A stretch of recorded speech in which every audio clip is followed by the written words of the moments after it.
the best win-loss in the regular season. So Absolutely. So to everyone joining us from the Gold Series, which has just finished over in D2's channel, another major Chinese team tournament going on right now, a major Chinese tournament. This is the Hearthstone Team Story Finals, China's premier team tournament. I'm your host, Callum Leslie, with Lorinda, to bring you a best of 17 between EDG and TongFu. Later today, of course, we're going to have the winner of this versus YOLO Miracle, and D2 is going to return here on HSCN to bring you that. And then tomorrow, we'll have the final, Team Celestial versus one of these three teams. Will be the same time that we're starting today, and another best of 17. Just getting word from our producers that Breath was in fact the MVP for the season from Team Celestial, which doesn't surprise me. Team Celestial were very dominant throughout the season, but yeah, he did come close. Ray Allen was certainly one of the top players, which, considering TongFu's form was not as strong as the form of a team like Celestial, it's pretty good going. yeah, I mean, this team were completely crazy. They were right at the halfway, then they just lost and lost and lost, and then they decided to start winning again. And going a half decent record in the second part of the season ended up to be just enough to scrape into fourth place, carried by their first half of the season rather a lot. And they must be feeling great. This is almost like a free attempt for them now. They must have written themselves out of this tournament several times. Yeah, we saw them just sneak into it, the playoffs on the final day on New Year's Eve against who was it they beat at the end? It was Newbie, I But believe. It was Newbie they beat on the last day to narrowly sneak ahead of World Elite to claim that spot in that they were fighting for, that final spot in the playoffs.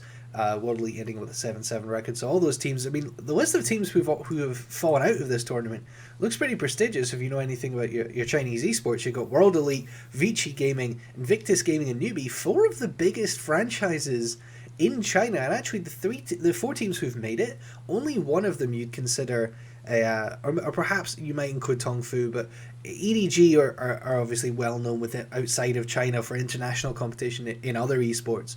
But Celestial and YOLO Miracle, who top the table, they're actually not traditional Chinese esports franchises. They're exclusively Hearthstone teams, or teams that were formed for Hearthstone. So kind of challenging the old guard of Chinese esports. yeah, very interesting. And some of those other teams had really strong looking lineups, and one or two of them, especially Invictus, failed to function as a team.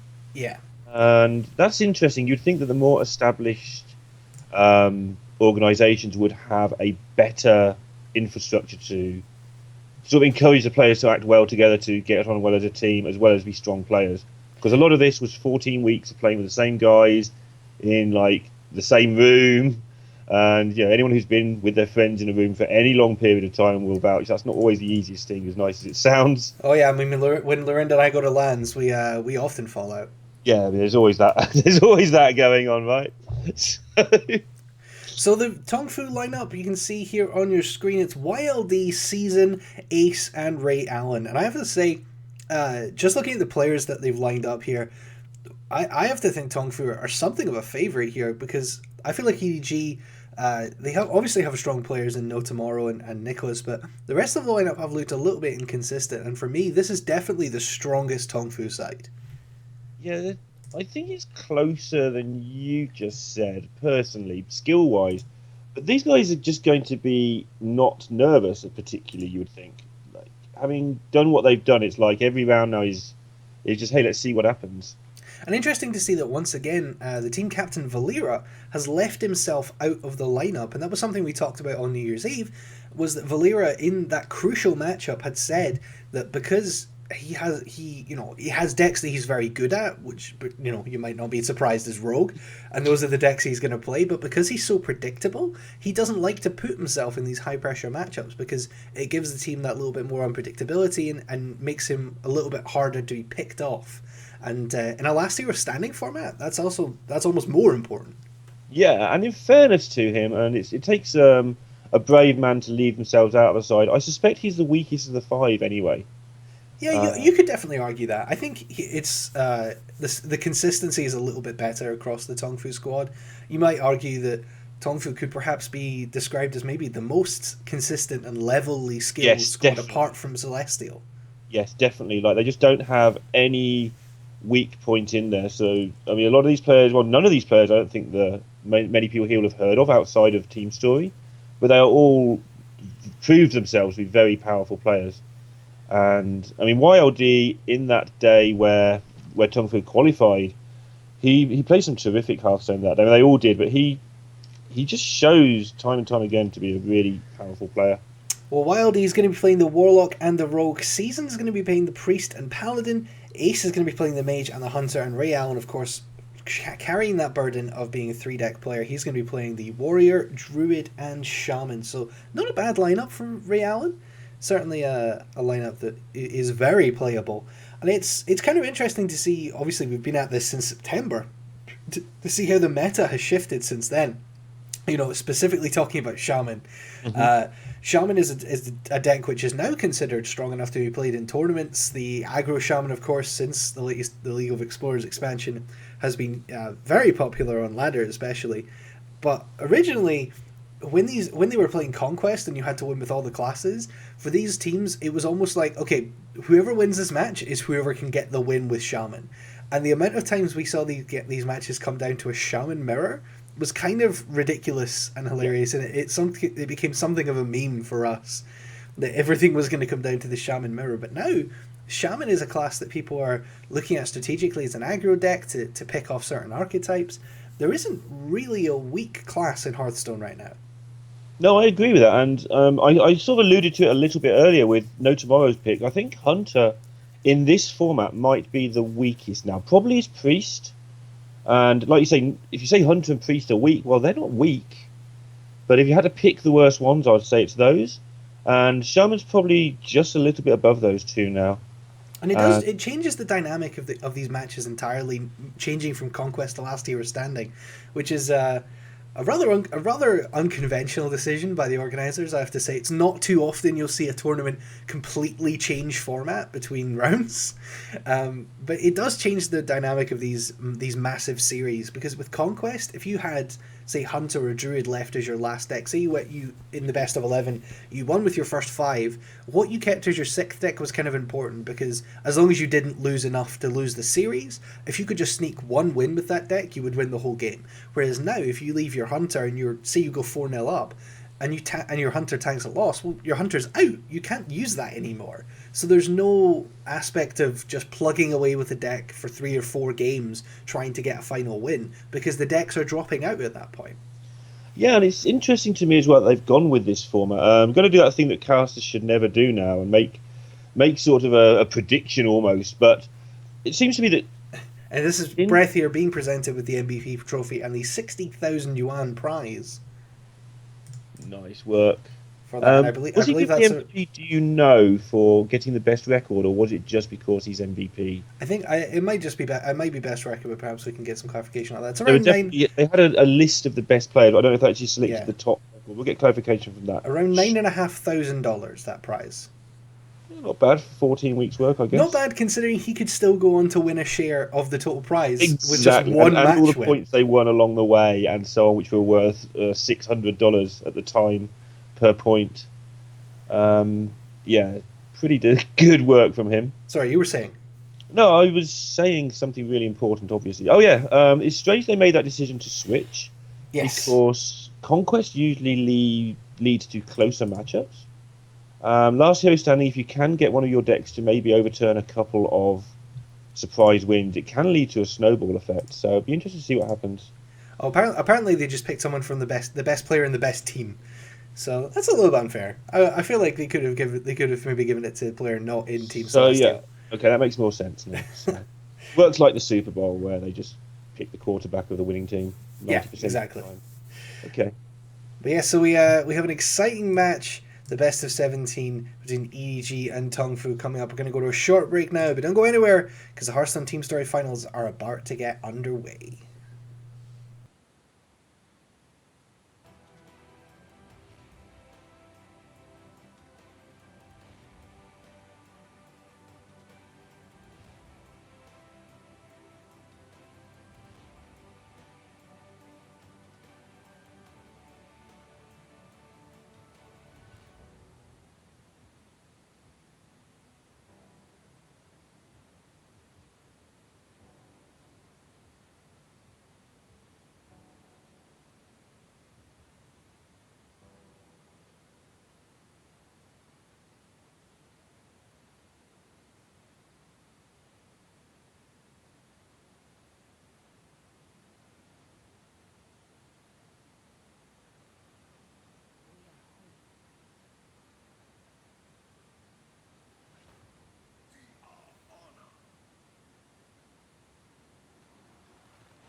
Welcome back to the Hearthstone Team Story Finals here on HSCN. We are, of course, gearing up for the quarter-final between TongFu and EDG. The winner of this will play YOLO Miracle later on today, with the winner of that going on to face Celestial in the final tomorrow. I'm your host, Callum Leslie, with Lorinda. Yeah, and you looking forward to this? Are you ready for this, Callum? I was hoping you just give me like a children's TV. I'm here with Neil. Hi, and then I keep talking. Sure. That was what I was going for, but that's just okay. Break. Yeah. Okay. We could have gone for that. Yeah. I didn't set you up for it, so that's okay. I'm sorry, dude. So I was just thinking when we saw the layout there that your trophy was just slopped on the desk last time they had this on New Year's Eve, and now it's all formal. The trophies in a nice glass, do not steal box. Absolutely. Surrounded presumably by security. And yeah, they probably heard of your intentions to just steal that trophy. It's such a beautiful trophy. The Golden Murloc trophy. That's what everyone in Hearthstone is after. It's a beautiful thing. And that, of course, goes to the winning team. Thank you to everyone who's joined us from the Gold Series. Of course, earlier today, casted by D2. D2 is going to come back and cast the second best of 17 of today. And the Gold Series will resume tomorrow morning on D2's channel. Gold Series will normally be on HSCN. It will be on HSCN for the rest of the week or so, however long it is that's running for. But because of the conflict with the Hearthstone Team Story, which we've been covering for 4 months, we wanted to put that on the main channel here. So D2 stream is also kind of a secondary HSCN stream, if you like.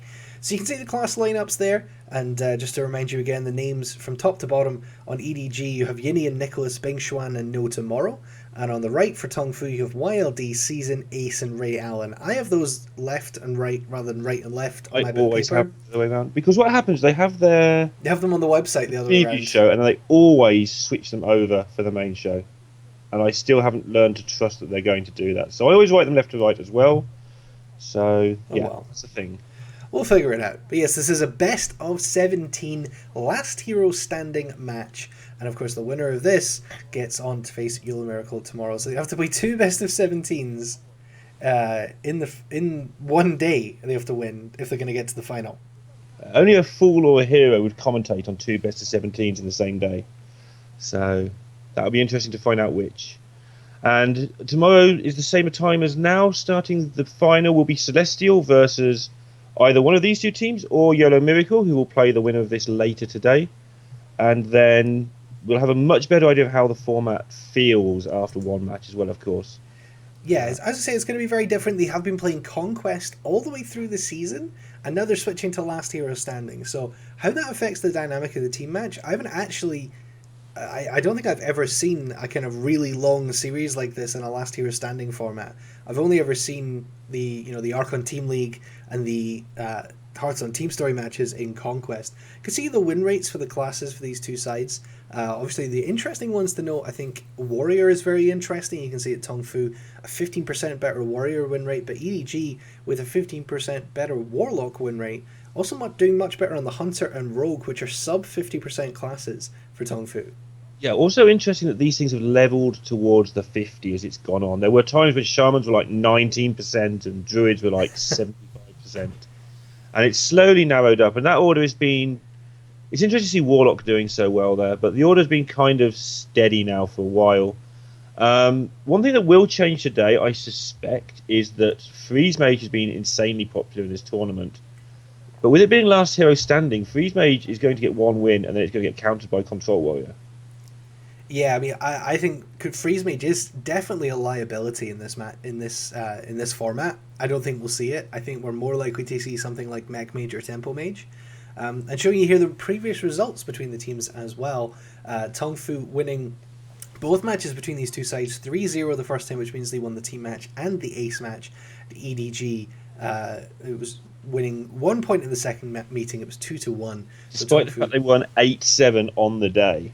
Yeah, and you can see that team match there is 6-1 for TongFu in the first meeting, which is the first time that's ever happened. I think it's the only time that ever happened in HTS. Yeah, something you've pointed out more than once is that in Conquest it is really hard to win better than about 6-3 or 6-4, because the second you're left with your last deck, they can just counter it and counter it and counter it. Last Hero Standing, if you got your last deck, they'd better counter it, because you get to counter... Yeah, they just lose. Those decks have gone. Absolutely. Another fact I want to throw out there, just because I know this information and want to get it on the broadcast. Interestingly, the YOLO Miracle founder and owner Pang Jie, it's his birthday today, according to my Skype. So his team are going to be looking to do it for him on his birthday in the second semi-final of the day, but they don't know who they're going to face. And it's going to be a really interesting match between TongFu and EDG here that's going to set the whole tone of the rest of the finals, like you say, and it is a real advantage for Team Celestial and YOLO Miracle to have that advantage to be able to sit back and watch how these teams cope with the format, what decks do well, what kind of play styles do well, and how they can maybe take advantage of the format later on. Yeah, something I'm going to suggest here. I'm going to make my prediction for the day. Because I think they will play Control Warrior due to Freeze Mage, I think somebody will bring Murloc Paladin. And I think that because that deck destroys Control Warrior and isn't that bad against Control Priest either. Okay. I think Murloc Paladin might be used, not because it's the best Paladin deck, but because in Last Hero Standing it is a deck that can really counter some decks very hard. Control Warrior has almost no chance against Murloc Paladin. So I think somebody might, if they've got the guts to go for it, I think somebody might bust out that deck. We did see one or two teams playing that deck earlier in the season. Maybe they were just sort of feeling around to see how it would go. Most importantly here, Lorenzo, what do you think of Snowkiss's hair for the finals? Snowkiss's hair, I think she's made a good effort. Some serious work gone into that. I'm not sure if how I think about the multiple hairstyle, the bangs at the front and the braids at the back. I'm not convinced, but we'll see how it holds up. D2 is a resident Snowkiss stalker, so he is indeed. Well, we'll ask him later on today what he thinks of her hair, and all right, some Hearthstone might happen here. Yeah, we're looking like we're going to get underway here. Who is this for EDG here? Oh, sorry, you're asking me. Well, you're the one that knows all these things. I am. I'm pretty sure that is Nicholas. Let's check. That's definitely Ray Allen. That is Ray Allen. So starting with Ray Allen, playing the Warrior, Druid, and Shaman. I think they are actually showing us the classes they're playing for a change, which is nice. So maybe okay. Because we can tell from that. Yeah, I didn't go for the whole. Those classes at the bottom weren't always the classes they're playing. Right? Yeah, sometimes they were just their most popular classes or their favorite classes. But those are the exact three classes Ray Allen is playing. You saw a 24-12 game score for Ray Allen, which is pretty impressive in a Conquest format to have like a 65% game win rate. Yeah, he played quite a lot of the ace matches as well. So, he's opening up with the Shaman. And I think the reasoning behind this is if it loses, who cares? It's gone. It's Last Hero Standing. And if it goes on a win, it is a deck that can just sort of sweep through the field. And it is Paladin from EDG, so it is Nicholas. Yes, so Nicholas on the Paladin and the Rogue, opening with the Secret Paladin against the Shaman. Now, this is really interesting for me. I think you're right that the Shaman is a good choice to open with for TongFu, in that it might just lose and it doesn't take too much away from your lineup. Oh, Jeweled Scarab there. That's an interesting... And a Blood Mage Thanos. So some interesting tech already from these two. But the Secret Paladin, if that loses, if the Shaman can beat the Secret Paladin, which is definitely possible, it's something that's happened to me rather a lot on ladder, is you get out aggroed by the aggro Shaman. The Secret Paladin is actually quite a big loss for EDG. Yeah, and it's unlikely that he'll be running Harrison, which is a card you can tech in against Shaman, strangely enough. Because it's usually the Doomhammer that makes all the difference. It's the thing that's completely unstoppable, that gives the Shaman deck the inevitability. And if the Paladin hasn't teched in Doomhammer, then it can be pretty powerful. And this start from the Shaman is definitely the sort of start that can turn it over. I'm not quite sure why there's a George Scarab in there, though. Yeah, I'm not sure either. Maybe we'll see the deck play out a little bit and it'll become clear. The Paladin does have amazing 3-drops. So Scarab can fetch a Muster, another Coghammer. It can fetch Sword of Justice, which is fine because it does work with Muster for battle. The guys are made before the weapon is destroyed, so you get 3 2/2s. So maybe he's just... Production a little bit slow there. Hello? Hello? Yes? Have you got me? Yes. Yeah, you're fine. Cool. Yeah, so their production didn't let us down there. They still did the switcheroo so we could see what was picked. They've been fantastic for this. But the Discover did let me down. After giving it the big hype, he ends up having to take Scarlet Purifier. I personally might have gone with the Silent Knight, just because I think the Purifier I'm not sure how much use it can get. I mean, a 4-3 for 3 is pretty good. Things with 2 power against Shaman don't do well. That's I true. learned this when I had to take out my zombie chows. Because it's all 1-3s and 2-3s. So a 2-2 with Divine Shield looks amazing, but I suspect it doesn't actually kill many things. That's a fair call. Using the Rock Batter straight away to kill the 4-3, no hesitation from Ray Allen. We did see the Thalnos come down and die already, used as a 2-drop for Ray Allen, but I actually quite like that inclusion in the Aggro Shaman of the Blood Mage Thalnos. I mean, if you've played any Aggro Shaman, I've played a little bit of the deck, but there are a couple of times where you end up having to try and roll a 1-in-4 spell power totem to get lethal on your opponent, with obviously all the spells that you run, the lightning bolts, the crackles, the lava bursts, the lava shocks. Wouldn't you just rather use 2 mana to pay for effectively a spell power totem? I think you would. So it's pretty smart. Cool.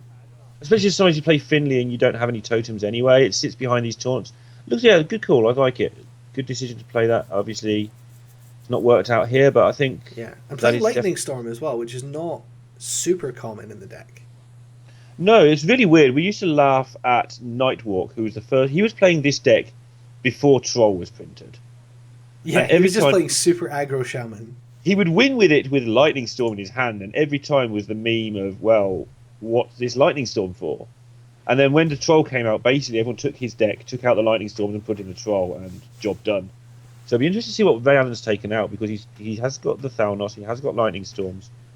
This is already looking pretty bleak for Nicholas here. Yeah. On turn 5, down to 6 health, there isn't time for him to hit that 6 mana power spike. Yeah, I think Ray Allen's taken out Elemental Destruction here, and I think... No, he had it in his mulligan. He had it in his mulligan, so what on earth?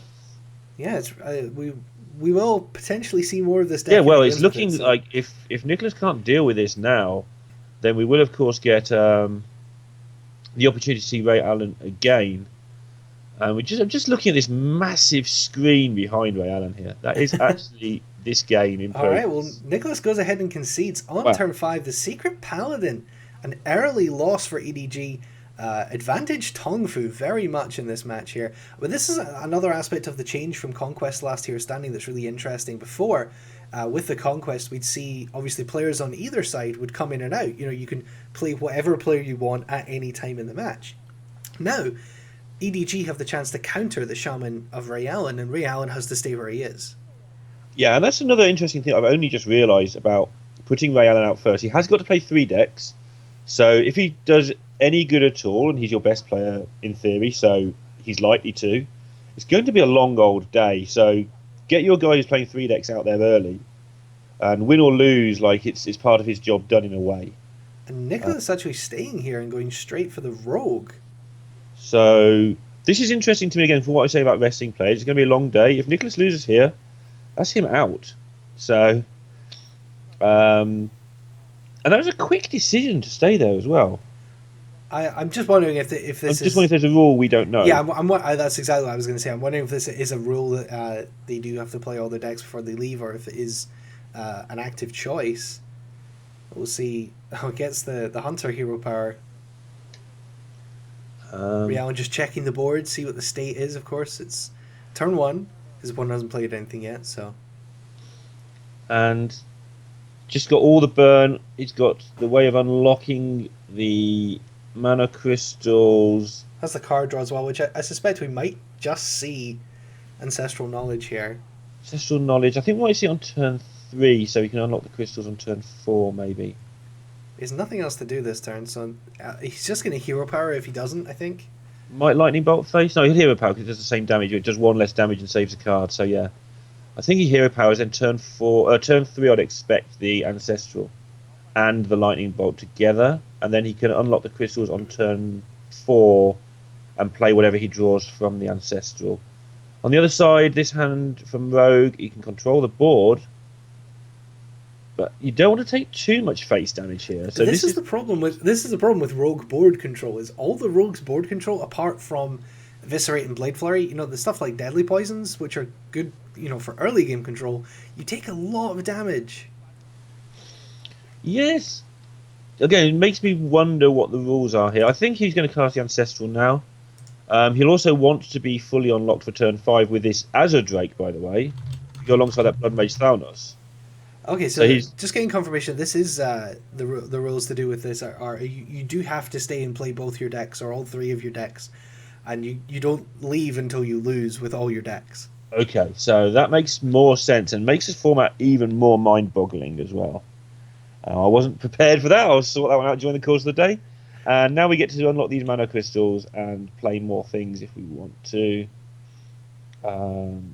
We want to be fully unlocked though for turn 5. This is really interesting. Just playing a lot of burn, a little tiny bit of board, and everything buffs your burn with this Azure Drake with Blood Mage Thalnos.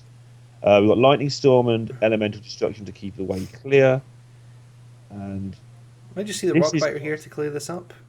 yeah, I think he may just use the Rock Bite that he just hovered over and not cast the Lightning Bolt, so he can play the Azure Drake on 5. Yeah, that makes sense. And then from there go backwards and just play all your small stuff in one go. Managing Overload really well is one of the most skillful things in Hearthstone that probably has the least experienced people doing it at this point. I don't know how many players in the world I would say are really good at managing their Overload mana. Zigzo, Yeah, probably. and that's it. But I mean, when you consider the other sort of skills in Hearthstone, like Yeah. managing an aggro deck, for example, or working freeze mage or patron and things like that, there are a good number of players I'd consider experts at that. I don't know if there's any player other than maybe 6-0 that I'd consider an expert I at agree entirely. managing overload. It's something that obviously is close to my little world, but arena players are a lot better at managing overload than constructed ones. Because Shaman has always been good in arena. Yeah, I mean, it currently isn't that good, but yeah, Shaman has always been okay in arena and playable, but it's always been a fight to play your mana, and the overload cards are good. So yeah, there'll be an arena player somewhere who can do it probably. But like you say, someone like Ray Allen choosing to play this and then choosing to save turn 5 for the Azure Drake, me saying he's going to play it, but overloading himself anyway. So shows what I know. And very interesting how, like you say, this is going to be just an absolute nightmare to manage this deck if you're not used to it. And it's no surprise they've got their best player playing it. And so many answers here for Ray Allen. He can Lightning Bolt and Lava Shock this turn. Can clear out this Azure Drake. Depends what he wants to do here. Interesting then, given that the player has to stay there, that they've chosen to go with a guy who's got 3 decks, and EDG have come to the conclusion to save that. Because with 3 decks, you've got a lot of control over, you've got some control over countering things. With 2, as you see here, Nicholas has just walked into a match that is pretty disgusting for him. Yeah, it's a pretty big show of confidence, and it really, we talked about the decision of which player is going to bring the 3 decks and how much of an impact that would have. You really want to rely on your strongest player. It makes that even more important because you're having to rely on a guy to win or lose to basically play a best of 5, right, with himself almost. Uh-huh. And he has to win with all, keep winning with these decks and stay there for a long time, or he has to, take 3 losses or take 2 losses and then still get a couple of wins. It's a really difficult thing to. And whoever comes up next has 2 decks to take on. They know what 3 decks they're playing against, but it's like playing a best of 5, 1-0 down. Yeah, so that's why Ray Allen, really in an ideal world, he's going to want to dispatch Nicholas here pretty quickly, ideally with the Shaman, and keep these 2 decks hidden for whoever else is going to come in against him. You also get to keep one of your counter decks. With Druid and Warrior there, you've got the chance to counter several things. So if you've got the choices in your next deck when the next player comes up, that will be interesting to see as well. So we're talking about as if he's won this already, but actually Nicholas does have Sprint in his hand. He has plenty of Blade Flurry, he has Fan, he has Abyss. He has ways of keeping things clear for now. So if he sprints into some good stuff, a prep and some other bits, or if he draws a prep, quite a lot can still go on here. But Ray Allen having this hand of Azure Drake, at some point that's just going to come down and presumably just allow him to do a bunch of damage in one turn. And of course draw another card. Yep, so lots of damage potential for the Shaman. Actually not a lot in hand here. It does have the Rockbiter. That's one of the few damage spells that doesn't get buffed by the Azure Drake, ironically enough. Yeah, and drawing the heal bot here is definitely a big deal for Nicholas as well. Yeah, gives him that little bit of flexibility. Yeah, he's going to be able to. You've got to be careful, right? We've played against this. We've all played against this shaman deck. You think, oh, I'm on a safe life total. Oh, I'm dead. So he's going to have to sort of work out how much damage he can afford to take here, and he's done it successfully, Blade realizing Fury it's clearing the 17 board. is pretty unlikely. Will we see a Hex here on the Shredder? I I wouldn't be think that might surprised. see. Yeah, Yep. good. Shredder, one of the best minions in the Oil Rogue deck, and I mean, do Oil Rogues always play Doctor Boom? No. Yeah, so it may well be that Shredder is the best minion in the deck, apart from maybe Lotheb. Yep, very, very likely. And obviously, Lothar is something you don't really want to hex anyway. So, killing the Shredder, saving yourself a card effectively is you have to kill it twice. Oh, how do we do this? So, obviously, setting up the Doom Hammer is a thing he can do here. He did have the option to Elemental Destruction and stick down the Totem Golem behind it, but he's just going to get that Doom Hammer to work straight away. Yeah, I don't mind this at all. I mean, you know you're in something of a race here because you're already down to 17 health, so you're not in a very safe position. And the Doomhammer is a very good way of killing your opponent, but it's probably the slowest way of killing your opponent in your deck. Yeah, I'm just saying now. So, Rockbiter gives him 10. The Totem Golem gives him 3. That's 13. I mean, suddenly he's not a million miles from winning this, but the second healing healbot thing, that card, is going to make it really difficult. They're both going to run out of resources, but Nicholas does have that sprint, which looks like it's going to be really important here. Yeah, I mean, the healbot is good here, but I also wouldn't necessarily mind the prep sprint. I almost would have preferred the prep sprint, I think, there. And doesn't clear the Totem Golem. Okay, well, Nicholas putting the pressure on with the 2 minions on board. If this is the strategy, I do actually like the healbot play. I think if you were going to trade and keep the board clear and then prep sprint is probably the best option. But yeah, he's got the prep sprint into SI7 if it all goes wrong, and has other options obviously if it goes well. So he's looking good, and yeah, he's making Ray Allen really think here. Like maybe this matchup is better than we thought for the moment. He's drawn double healbot, so that always helps. Ray Allen doesn't want to know. He's just getting rid of those. and look at that overload. That's 7 mana of overload. 7 mana of overload. I hope they've stress tested this. I suspect it's never happened before. He's going to have 3 mana on turn 11. And just the damage output of this deck is ridiculous. He can do 3, 6. If he had the mana, he could do 10, 13. He could do 16 damage next turn if he had the mana. But again, we see Nicholas just putting the pressure on with minions. Yep. And is Hex even going to be enough here? I think he has to. What does he do? And this is a really interesting. Yeah. So how many damage is there on board? There's potentially 8 damage coming back at him. If he Rockbiters here, he can do 10 damage.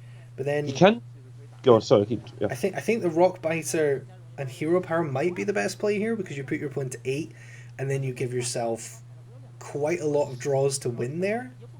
Yeah, and you just kind of pray that your opponent doesn't have Tinkers. I think if he just goes face, that might be enough. That would put your opponent down to 14 if you use the Hunter Power and don't play anything else. Because you've seen 2 Eviscerates and 2 Deadly Poisons, and I think at least 1 Blade Flurry, if not 2. So the only thing your opponent has is Tinkers. Just double face Hero Power here does set up next turn lethal. And if you want to play the Rockbite to save mana, you can do that either way. And just trust that your opponent can't find a way to kill you next turn. And that is he going to Hero Power? Or is he going to Hex? Oh, I don't like the Hex. Let's see. I don't like it either. I think it puts you too far away from winning. I think he might still have it. 2, 12, 15, 16. He's 2 mana off lethal. It doesn't give you lethal. And there's the Tinkers. So actually, it is the right decision. There you go. Okay, fine. Plus 6 is 10. Because he had 7 on board and he would have been able to add 6. He also has drawn. I mean, he does have. He'll know his outs. I wonder if there's something like he can lightning bolt his own guy. I don't know. It's interesting, but he must have more than 50% outs here if he's alive. Which there is a boom, by the way. Yeah, we do see that. Blade Flurry is going to be, I think, though, right? He got the Blade Flurry off the sprint there. Oh, did he get that? Okay, so that's going to be it. Yeah.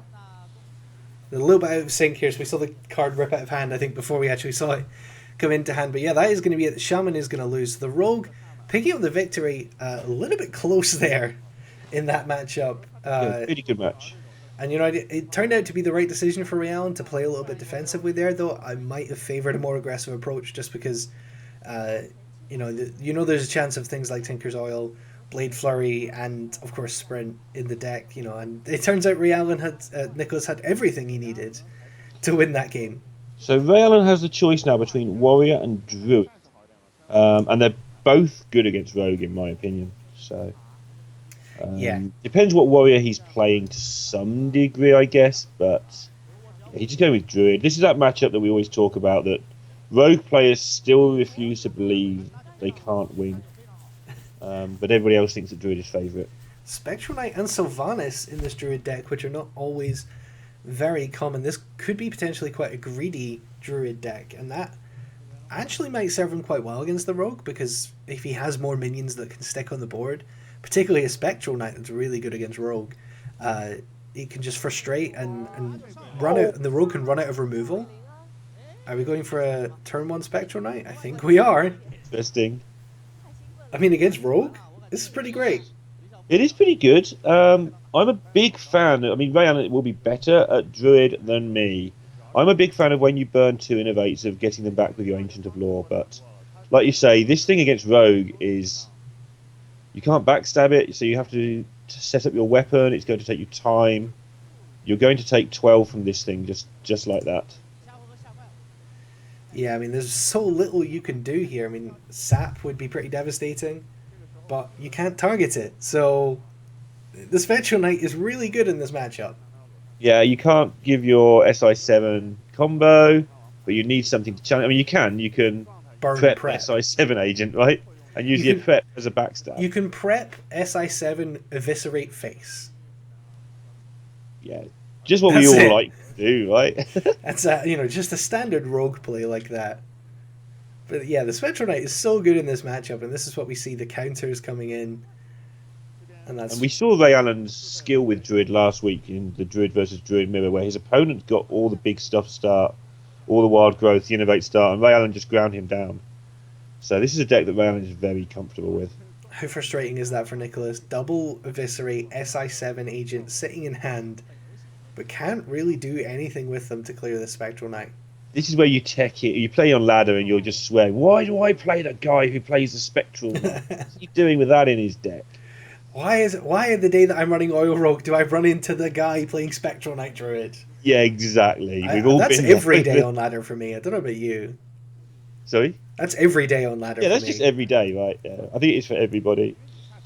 Nobody actually wins on ladder. I mean, is this over? I feel like this is over. Can he build up his weapon enough to... He's got prep. He's got Tinkers now. He does have SI7 and Flurry. Is there enough mana to do anything clever here? So the prep is there. Tinkers is 1. Yeah, he's 1 man off being able to do Tinker's Blade Flurry and SI7. So it's looking pretty bleak. Next turn he may be able to clear some things up. And Ray Allen will know that next turn can't be good if this turn was good. So he's going to take another 8 damage from the Spectral Knight before he can clear it, which he's mitigated by the anti-heal bot already. So he's going to take potentially 4 to face here, and then have to tank another 4 with the dagger to then Blade Flurry and clear both of these minions. So he must be wondering, how much do I want to develop here? Ooh, hello. Yeah, I think that's good, because I think he's realising that whatever he plays is going to die anyway. Or it doesn't matter. If it doesn't die, he wins, whether it's a 4-1 or a 4-6.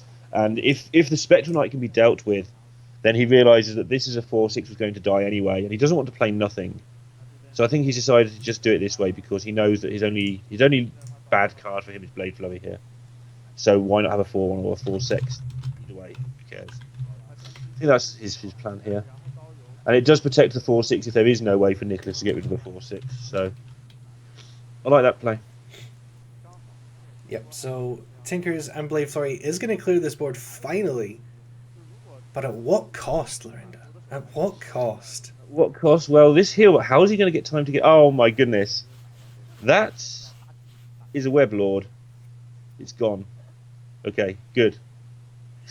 Well, I knew that. Thorison is a pretty good way to refill the board, but that 6 attack SI7 is a little bit problematic. So he could tank 6 to face and clear it here, but then he'd and use the living roots to kill it. But then all he would have is the wild growth left to play this turn. So just going to develop the Ancient of Lore instead. I mean, he's already got his opponent below the Druid combo level. He knows he's playing against 2 heal bots, which is one of the benefits of last year's standing, is getting that information.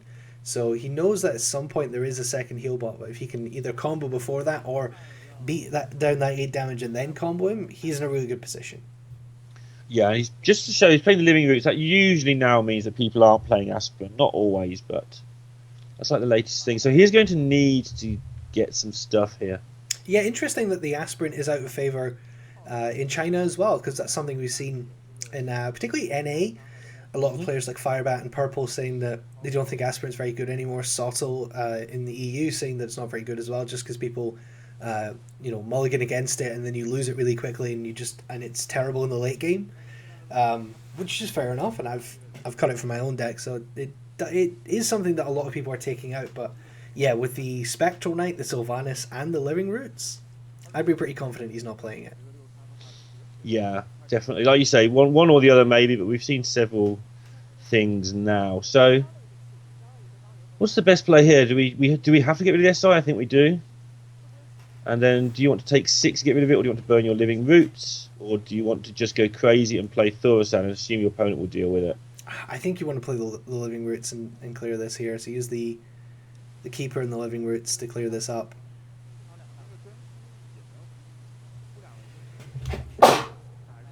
He's decided he needs either the reach or maybe he's trying to bait out a fan. He's decided the living roots is too valuable anyway, that it's worth 7 damage to face or 6 damage to face to protect. He's maybe looking that he might need to play that next turn to then try and play combo on it on turn 9, which might be a plan.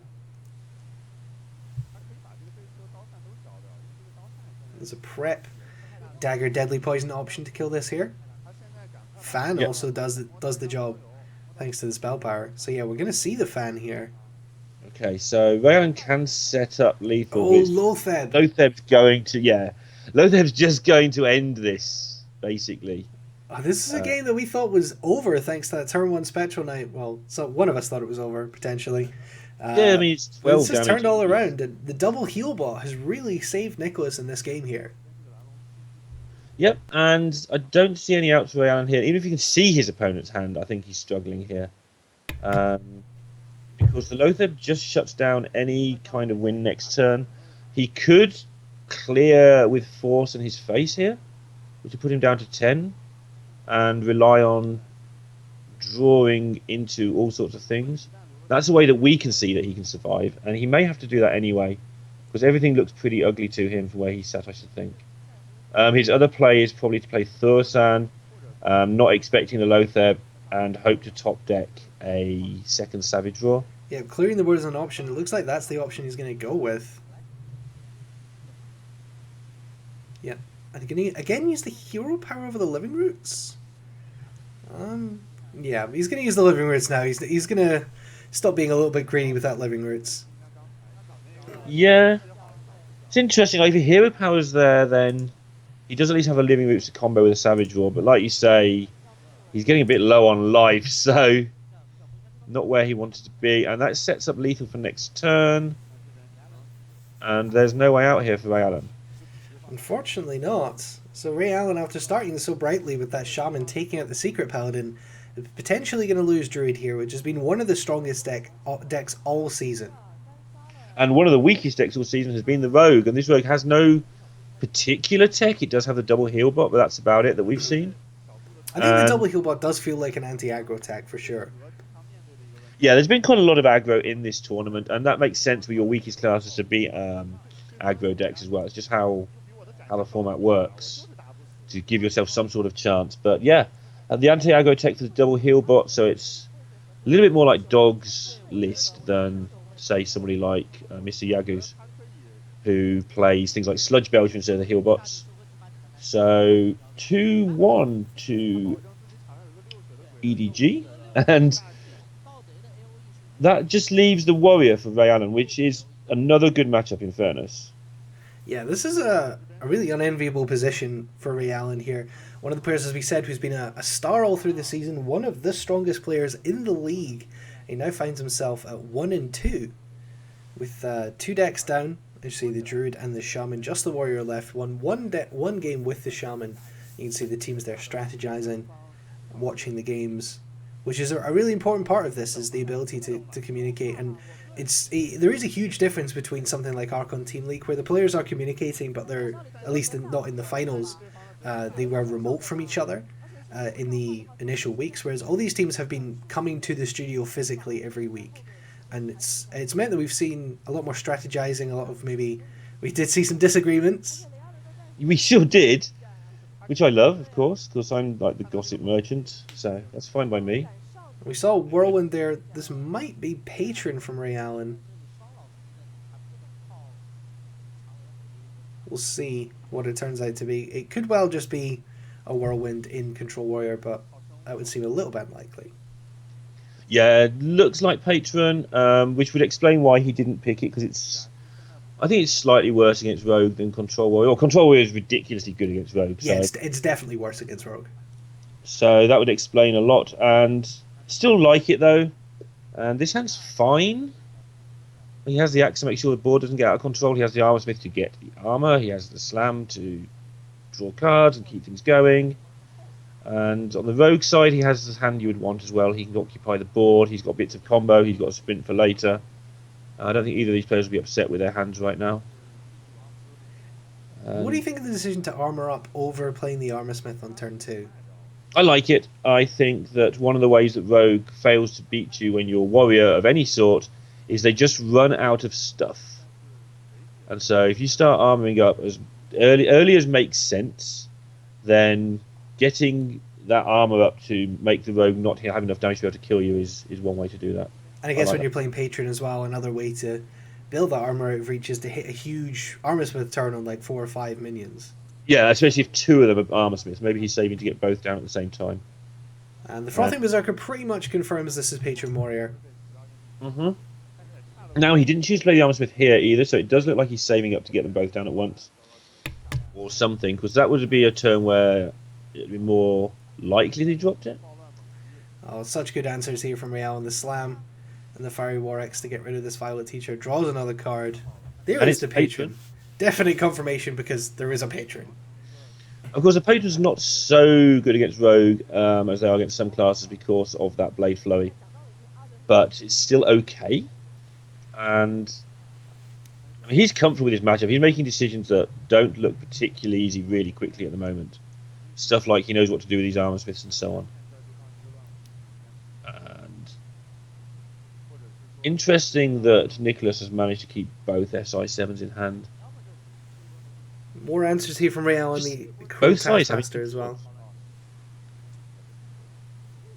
Might be the turn to play the Frothing. I could see that. I think you can use the Cruel Task here and then play the Frothing. Yeah, he's just going to play armors and stuff though.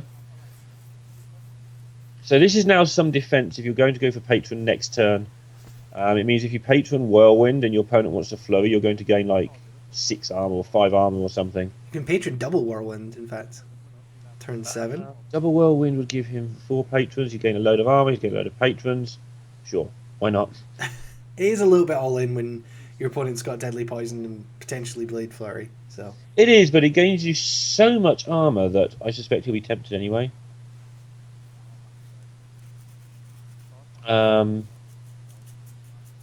Patron's in a really interesting spot right now. It's a deck that we saw in the World Championships do quite well, and a lot of players like Sixo and Askaka and Tice were playing it a lot. Mm-hmm. But it's kind of fallen out of favor a little bit. I think particularly as we move maybe back into a Last Hero Standing as a more common format. Yeah. Some things happened because last night, I agree with you, I think Patron, I haven't seen a Patron on ladder for a week and a half or something. But last night, both Trump and Show were playing it on stream. Not that I wasn't resting up for this event last night or anything, but... You were doing your research. Of course I was doing my research, that's it. Good call. Thanks for that.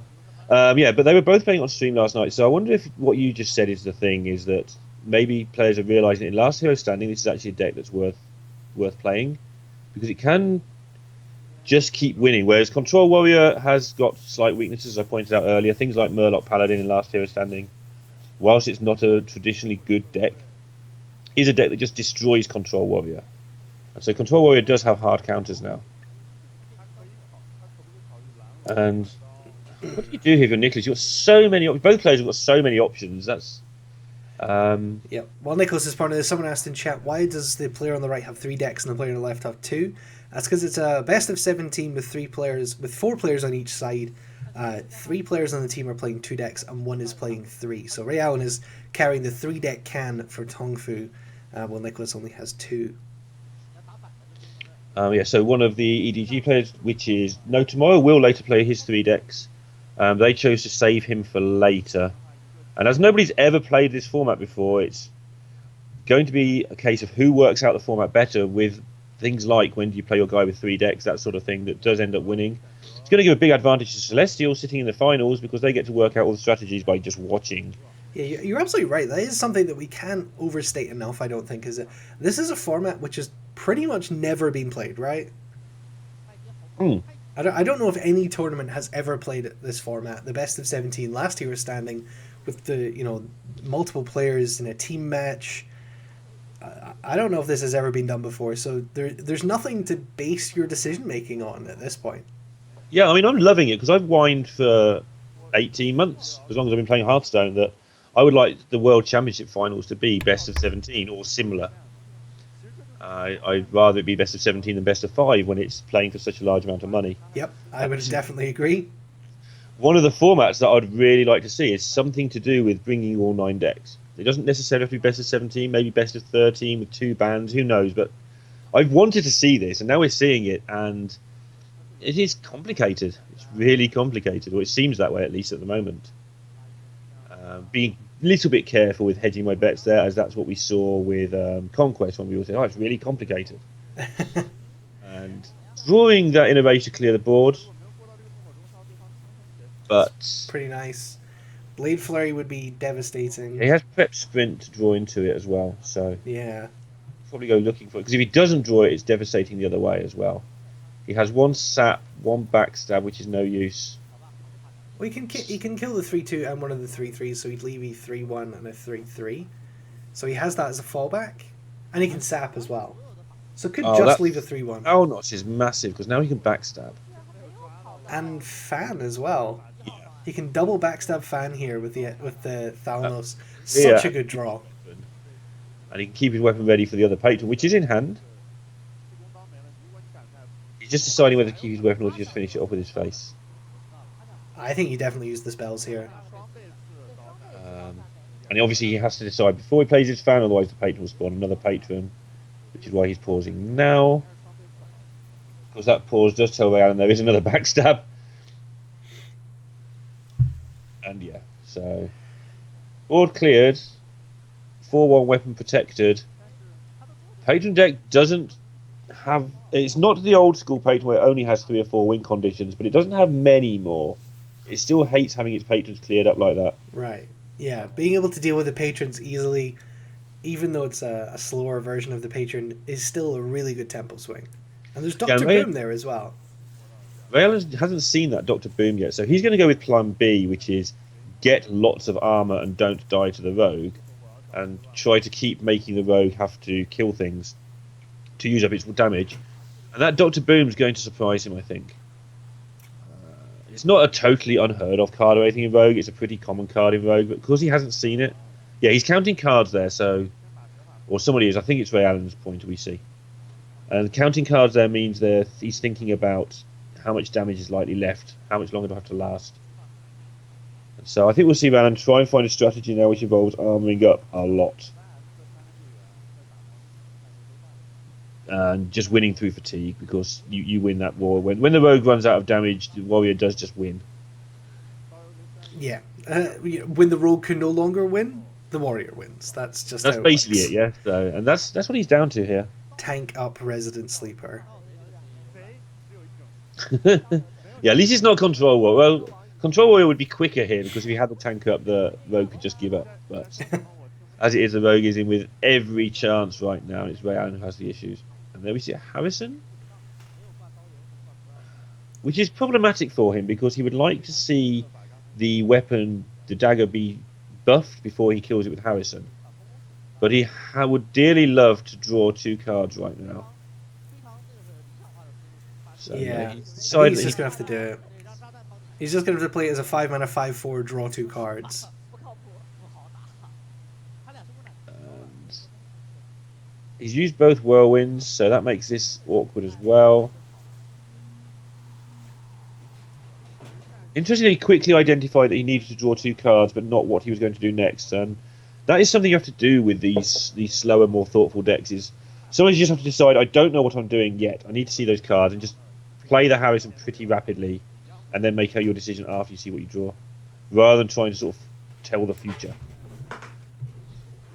You can just replace that Doctor Boom with a Lotheb, which would keep the pressure on, and Eviscerate to clear this Harrison as well. Yeah, it's looking good right now for Nicholas, which we wouldn't have said, well, we didn't say sort of 25 minutes ago maybe, when it was 1-0 down and Shaman versus Rogue for him. And he's got a lot of things in his favour here. Like, Ray Allen's hand is just... He's going to have to try and get something out of this Armor Smith at the right time. And 33 damage. Nicholas has got 2 Tinkers left, at least 1 Blade Flurry left. I think both Blade Flurries left. He needs 1 to kill the patrons with. Yeah, he hasn't used either Blade Flurry. He probably won't want to sprint again, I wouldn't have thought. Maybe he's got less damage than we think here, but yeah, setting up Lotheb for recursive damage, that should go in for at least 10. He had to obviously kill the Harrison to make that happen. And Ray Allen now has likely to run this weapon into the Lotheb and then set up patrons the next turn with like Patron, Armor Smith, Acolyte next turn, and just hit whatever there is to hit with the Death Bite. So painful.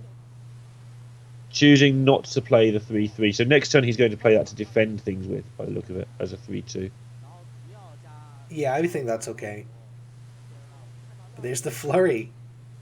There's the Flurry, and that's going to mean that if Ray Allen is going to win this game, he's not going to win it with any patron action. And of course, this is where the Harrison decision was so awkward as well. And Nicholas is now going to make the decision whether he wants to preemptively put in the Blade Flurry, the Deadly and the Tinkers. It does buff his minions, which gives him obviously 1 more hit. But those minions are going to only get 1 more hit. He can see that the Death Bite is going to explode, so he's decided to just get that damage in while it's there to be got. And Ray Allen obviously will know about Blade Flurries. We know we're near the end of the deck, so he's going to assume it's in hand. And this is a interesting turn for him. He'll want to commit enough stuff to get the Blade Flurry out, but not enough stuff that his stuff dies to the Blade Flurry. So he's thinking about not playing the Patron here. So he's presumably thinking about playing the Frothing, which would be gigantic, and draw out either a second Abyss or the Flurry. He's not going to play either. So yeah, he's just playing very cautiously here. Let's see Clearing what the the boom board, bots building land. his armor up. Maybe he's going to see what happens with these boom bots. And he gets very, very lucky with those boom bots. Yeah, that's not too bad at all. Now you know there's Blade Flurry with that can clear this board. There's a sprint and a sap that you probably don't want to use. Yeah, so Ray Allen, as always, showing just how skilled he is at Hearthstone. That turn was, and still is, really awkward. I think he's now thinking about the Frothing. Like, if I play my Frothing now, does it pull out the Flurry, or does he have to Flurry this anyway as it stands? Can you really play the Frothing now, having not played it earlier? Yeah, because the boombots were so spectacularly good for him. Yeah, I Like, guess. by not killing the taunt. Like, he wanted to make sure the taunt was still there, otherwise there's no point playing the Frothing. It didn't kill the taunt, he hit him for 2 in the face, so now he does have the option to go a bit longer. And his thought process there was really good. I think he decided that it doesn't matter how big the Frothing is, the Frothing will win as a a 6-4 pretty much as well as it would as an 11-4 or something. Because it either dies or it doesn't. I think you have to sprint here for Nicholas. I think you just have to sprint and hope. And you do have Blade Flurry to clear this board, but you probably don't want to do that. So you just leave that as an option for after the sprint. Yeah, how does Rogue deal with this? Like, what's he got left? He's got 1 Eviscerate left. He can't backstab any of these things, which is another reason those He's used double backstab. I mean, this is the rest of his deck here. Second Blade Flurry, Eviscerate, Violet Teacher, and Big Game Hunter. So that's all he has left. That is all of his damage. So he has no more weapon buffs to Flurry. So his only Flurry is going to be for 6. I think Ray Allen can just kind of do nothing here. Yeah, I mean... Maybe just play Lotheb to make sure that Flurry has to be used. He obviously has to armor up. He obviously wants to get armor. He may be thinking about something like inner raging his Acolyte just to get the extra point of armor and a little bit more damage in, and to draw a card. The Lotheb timing is going to be interesting. In fact, it's all really tough. But it looks like he... I don't know how many cards he has left. I think it's about 3 or 4. Yeah. And of course, nothing for Nicholas. He's completely out of cards. And that's going to be a good sign for Ray Allen. Seeing his opponent just get to the rest of his deck. So he knows that the 3 cards he had weren't that good. And he only has 4 other cards in his deck in its entirety. I've just realised Ray Allen's known his play for most of this turn, by the way. I just saw him counting on his fingers there. He's using the whole time to work out what's left in his opponent's deck. He knew what he wanted to do this turn there, I think, straight away, because he knows about the 2 Blade Flurries. And he just spent the rest of the time making sure he could work out what was in Nicholas's deck. So he wasn't just roping there for the decision, because I think he knew the decision, because he made the decision the turn before that he wasn't going to play more things. So that's quite clever. That's just showing his experience there and using the time for something different. And he's not taking notes. I don't know if they're not allowed or that's just the decision he's I made. believe they're not allowed. Okay. Because you do see players in other tournaments in the West taking notes. Yeah, Shrink did tell me at one point the rules, and I think he said they're not allowed to take notes. You're not allowed trackers, you're not allowed notes, you're not allowed anything. I think you have to do it all in your head. Which is why another of the reasons they wanted it as a land, so you can actually enforce that rule, of course. Yeah. Well, it looks like it's just going to be Violet Teacher Flurry here. So there goes the last buffed weapon. Does 6 damage, but the armor mitigates it almost entirely. Oh, yeah, and now he's got... he was probably counting his own deck last turn as well, now I think about it. And now he's got... He's got 2 turn lethal if he wants it, but he doesn't care, I suspect. He wants to more make sure he doesn't die. Hit the Violet Teacher. Leave your opponent with a 4-1. Play Unstable Ghoul. They look like things that happen. He knows there's 1 more Flurry. He probably doesn't know if there's any buffs or not. He might do. Have we seen 2 Tinkers or just 1? I think he's only seen 1. So he may expect a second Tinkers. That's possible. Or he probably doesn't expect a second Tinkers, but he may at least factor in a second Tinkers. He definitely knows 3 of the cards in that hand. He knows that there's a Heal Bot. He knows there's a second Blade Flurry. He knows there's a second Abyss. I don't think he's seen Sap yet either. No, he hasn't seen Sap yet. That Sap's been in hand a long, long time. I don't think he's seen it in the previous 2 games. So does he trigger this onto his patrons? I think is his decision. He decided not to. Yeah, he's just going to see, like, what have you got, Nicholas? This is it. This is a turn where he finds out if he wins. We're pretty sure he's winning, but we're not quite sure how many cards he has left, that's all. Yeah, I think Ray Allen might have just about managed to stabilize here.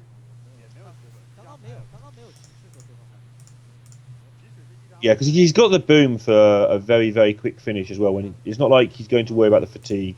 As soon as Nicholas is out of stuff, Dr. Boom will just win this game anyway.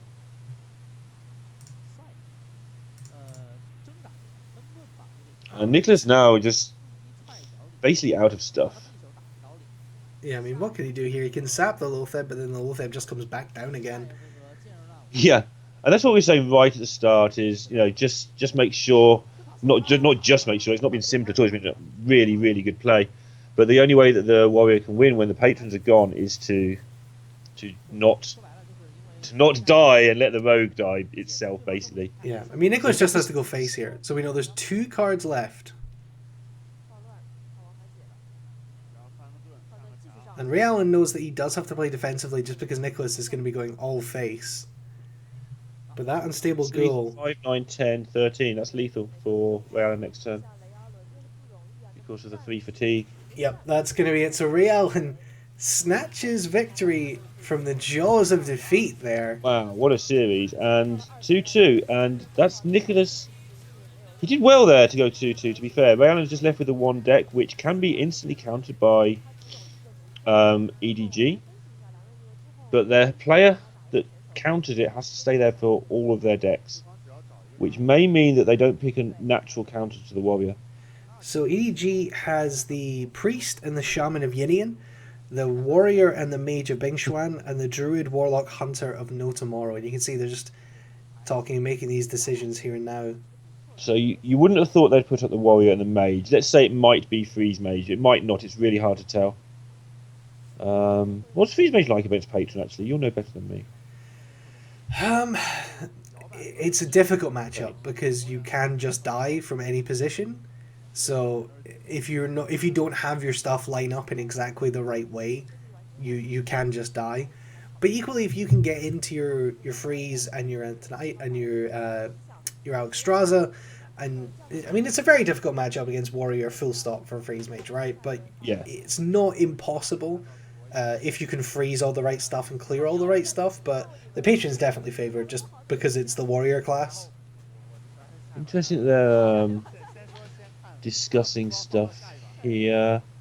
I think there's going to be the same rules as well, by the way. The players here can only see their plays from their own team's point of view, as I understand it. Yes, they can't see the hand of their opponent. So for example, they didn't know that Nicholas was playing Sap for TongFu, and they didn't see any the cards left for Real and were from the EDG. Yeah, side. and so in the EDG, for instance, won't know for sure about the Dr. Boom, even though obviously it's a likely card to turn up.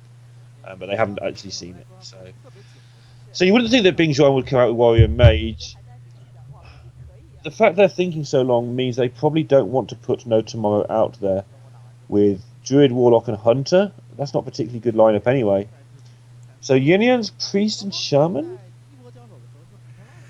I mean, if he's playing aggro Shaman, I think you might just say, well, I guess we can just go out and aggro him. And Priest just ruins Patron because it has... A lot of them have double Light Bomb and also ways to buff and do double Nova, which might be enough as well. I think that might be what they're going for. So you can see the EDG made the decision of who's coming out.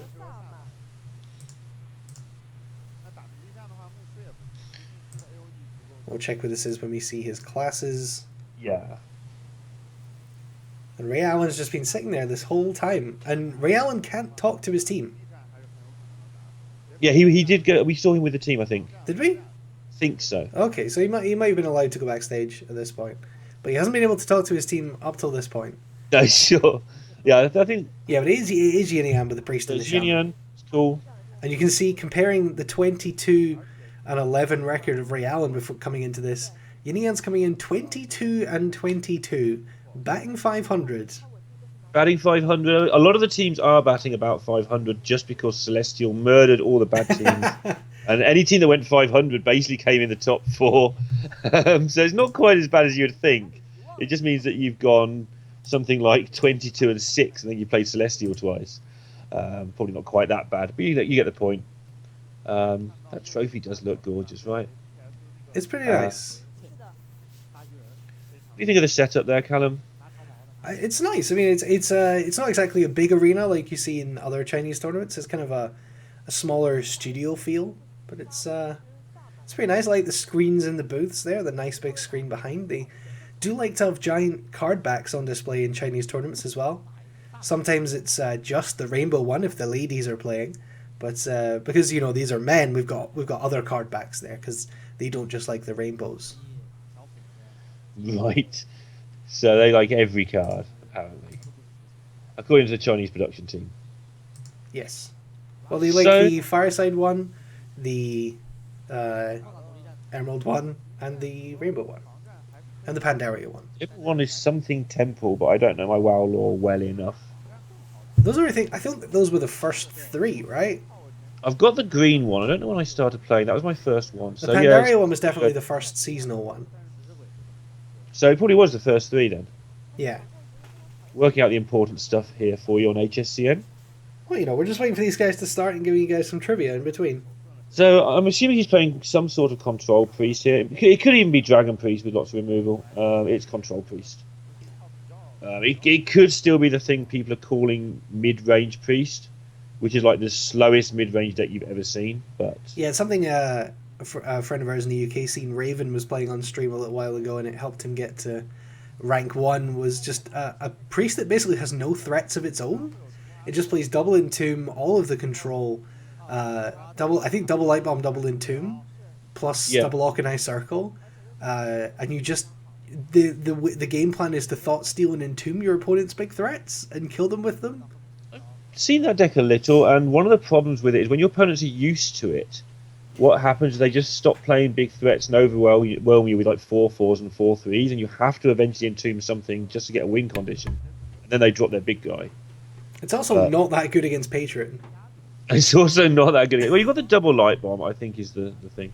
Yeah. But this is looking already like more the mid-range. As people, like I say, people are calling this mid-range now because of the really slow deck. Because your curve stops at 6 mana. Like, yeah. You can't really call it a control deck when your mana stops at and your mana cost stops at 6. But yeah, they decided to play the same deck, but actually put in some cards that can kill your opponent. Yeah, that's Control Priest. Yeah, exactly. You swap 1 Light Bomb for a Rag, and this is Control Priest. Sure, yeah. Somehow. And, the Control Priest doesn't even play like some of the minions now as well. It just plays Museum Curators and hopes to draw a card that does something. Oh, wow. Raylan choosing to fill the hand up here. He's going to burn a Flash Heal. Yeah. This deck's really weird. It has loads of combos with the Soul Priests, with Zombie Chows, Flash Heals, and can do a lot of damage out of nowhere. And obviously those cards can be used defensively as well. So this deck is really, really difficult to play. Yeah, just going to see the first Occanai Circle come out. Second Circle is in hand. And I figure we just see the Fiery War Axe here to clear up. Yeah, you no hurry to not. You don't mind taking the damage. Just taking his time. This is something I really liked about the better players in this tournament, and you can almost distinguish the better players from the not so good players in this tournament by who does take their time, who doesn't panic under pressure. Of course, some of the best players in the world play incredibly quickly, so it's not always the case. But in this tournament, I think the slower players have been the ones that have been doing the best. Ones who are more considered and less panicked. Just stalling with the Belcher here. Harrison might be a good play. Coming off the draw. Get something on the board. Mana. Yep. Yeah. Just for tempo. Do we see the second Occanai Circle here? Or is that too reactive? Got a really, really big hand already here. Double Light Bomb to take down the Patrons. It's going to be really difficult for Rayan, and I think he knows that anyway from the start. He's got to find a way to get at least one of those Light Bombs out of the hand before trying to play a Patron. Having 2 Patrons might tempt him to go a bit sooner. It also means that a Patron won't come off this Death Lord, which is a thing he must be considering is good. Yeah. He may feel it's a good time to just go for this now because he knows he can't get a Patron from it. So is he going to kill the Death Lord here? So what's left in his deck minion-wise? He's got Frothing Berserkers, Grom. Boom. Grom. I guess he has to kill it at some point, but he may not want to pull a minion out because a lot of them are minions that have got come into play effects. Well, Grom's your win condition, and Boom, you need those Boom bots. And there's like one unstable Ghoul. We didn't see any Kokon Elites in this, did we? No. Cruel Task is in there. So that would be that one. So he's going to have to go for it, but I don't think he's happy about it. Wow, nice. He'll be happier now. Yeah, Armoursmith is definitely okay. And again, choosing to see what happened before getting the weapon out. And his ordering and stuff is just phenomenal. Really thinks ahead, thinks through the options, and plays accordingly. So, I mean, this is where we see the theft priest aspect coming yeah, in. You're just going to Cabal Shadow Priest this armor smith. I mean, getting an armor smith yourself is nice, but also just to stop your opponent having an armor smith yes, is so and crucial when especially the death spite there. You know, it's quite likely that patron is a thing that's going to happen next turn. yeah, I'm making the patron trade into you as well, which he probably has to do here. Not where the patron wants to be at all. It's really hard to see. I've said this before incorrectly. It's really hard to see how Ray Allen gets into this. It's this double light bomb. Obviously, from his side, he doesn't know he's up against double light bomb. His planning will be along the lines of getting down one of the patrons, getting the first patron light bombed, and then getting the second one to stick. That'll be his plan. But Organized Circle double light bomb is kind of the nightmare situation for him. Yeah, I mean, this is the thing, right? No matter what Ray Allen does, in theory, Yin can clear 3 waves of patrons, and there's not going to be 3 waves of patrons. So Yeah. And the third one is just a luxury to get rid of Groms and Booms. And just make sure you've got enough life to survive a boom, which obviously he has. And I think we can see it. This is one of those situations where if there was a way that the Indian side could just show his hand to Ray Allen would get up and go, okay, good game. Shake hands, move on to the next one. yeah, he would just concede. And he can get a big frothing down, which might draw a light bomb from how he's thinking, but he'll be scared of Shadow Word Death. I think this deck only plays 1 death usually, though, so maybe that's what he'll do. Maybe he'll play the frothing. It could be 2 deaths, actually. It's not that uncommon. Yeah, there's entombs as well sometimes, obviously. It's not looking great for him, even from where he's sat, let alone from what we can see. Like, you have to kill this 4/5 Blade Master, otherwise you have to anticipate it's either going to become undealable with 4/7 or it's going to get Northshined. And as we can see, it's going to be both. Yeah, chat pointing out there, an interaction that I've never seen, that I don't think I've ever seen before, is that Injured Blade Master procs Armor Smith. Oh, of course, yeah. Yeah, there's a thing you've learned today watching the stream, children. Nice. A little bit of education here on HSCN. You know, we're not just a broadcaster; we're an educator. Of course, yeah.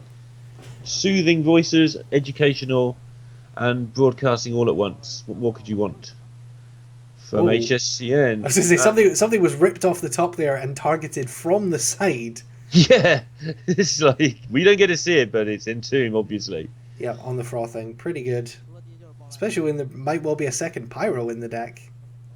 Yeah, this is just really awkward now because the Ghoul is no longer at all good, and this is where you probably just play the Sludge Belcher. Oh, he's drawn the Blade Master around. I just put pressure on to make Ray Allen do something, just to end the game.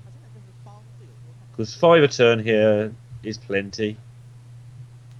Probably have pushed the boat out, but fair enough not doing. Where do you even start? Armor Smith. Yeah, rage, draw a card, get an armor. Hope for miracle. Yeah, get another card. Okay. Get 3 more armor. Pretty sad sight. Yeah, this is really bad for Ray Allen here. And this is not going to be very good. I mean, he's going to finish at 3-2, only getting 2 wins from his 3 decks, and that's going to be, you know, below the pace he needs to keep. He really would be looking to get at least 3 wins. And I think, again, it's a new format, so this could be wrong, but I think that it's a strategic advantage as well to have your guy with 3 decks. Not only are they the best players because they're the guys that have been assigned the decks, but having that choice of 3 decks is so much better than having a choice of 2. So losing your 3-player guy for only 2 wins, I think, is bigger than just being 3-2 behind. I mean, it's like an extra loss. Something that's been a trope in Hearthstone for as long as I can remember is, you know, in this kind of control matchup is that, you know, Control Warrior versus Control Priest. Well, Control Warrior has an advantage because Control Priest can't heal above 30. Well, 13 Yeah. armor. So now it's 43, right? Yes, and that's a lot of damage. Even for old patron, that's a lot of damage. Yeah, it's needs to get some Murlocs in this deck quickly. 43 damage with Murlocs, easy done. Anything else, he's kind of in trouble. Unfortunately, I don't think he brought his anythings with him. I want to see that deck today at some point. I think we will. You're really going all out on that. I'm just going to sell that deck all day. They need to play that against Control Warrior. But if everyone's going to bring Patron, then I guess you don't bring that deck. But yeah. And he's just going through the motions now, I think. He just wants to see as much of this deck as possible and show his team as much of this deck as possible, I think. That makes sense. I mean, he's shown already in that how considered he is in the Rogue match a minute ago. But he knows that he can't win this. I mean, the Priest is over halfway through its deck, and you have you have two threats that you can't play. And I think at this point is where he has to play a Patron. Oh, he's got the Whirlwind now as well, so not quite sure how he... Oh, okay. So he doesn't have to now because that's a battle... No, he's going to. Okay. I lose it. I'm not very good at playing Patron when I'm miles behind. Yeah. So I'll go with what Alan says. The Armor Smith is still alive, though, and still getting even more armor. Let's see how high this priest can get. But this is another thing in Last Hero Standing that you have to consider versus Conquest. Is in Conquest, once you've won with the deck, you lose. You're never going to have to see that deck again unless you're losing to it. So when you're behind, there's no point in playing out a match to make your opponent show cards. Mm-hmm. And there's no consideration has to be given to withholding information from your opponents. And as we say, when the teams backstage can't see the hand, they can only see the cards that you play, and that's pretty big. So he has managed to set up a situation where he can do a chunk of damage in one turn thanks to the Lothar play here. That's going to be 20 damage, let's say, on average. 19 that I can see, but he'll find them. It's Ray Allen. Because the light bomb can't go off because of the Lothar. So that's going to be the armor dealt with, but he's still going to have his problem of... You can just Organize Circle, yeah, and with the Armor Smith. Clear this whole board. Sure. And then there's a Light Bomb for the second patron, and a Light Bomb for the Doctor Boom, and Grom is done, and there's only 2 cards left in the deck. Yeah. But I think you're right. I think Ray Allen is playing this out to get as much information as possible.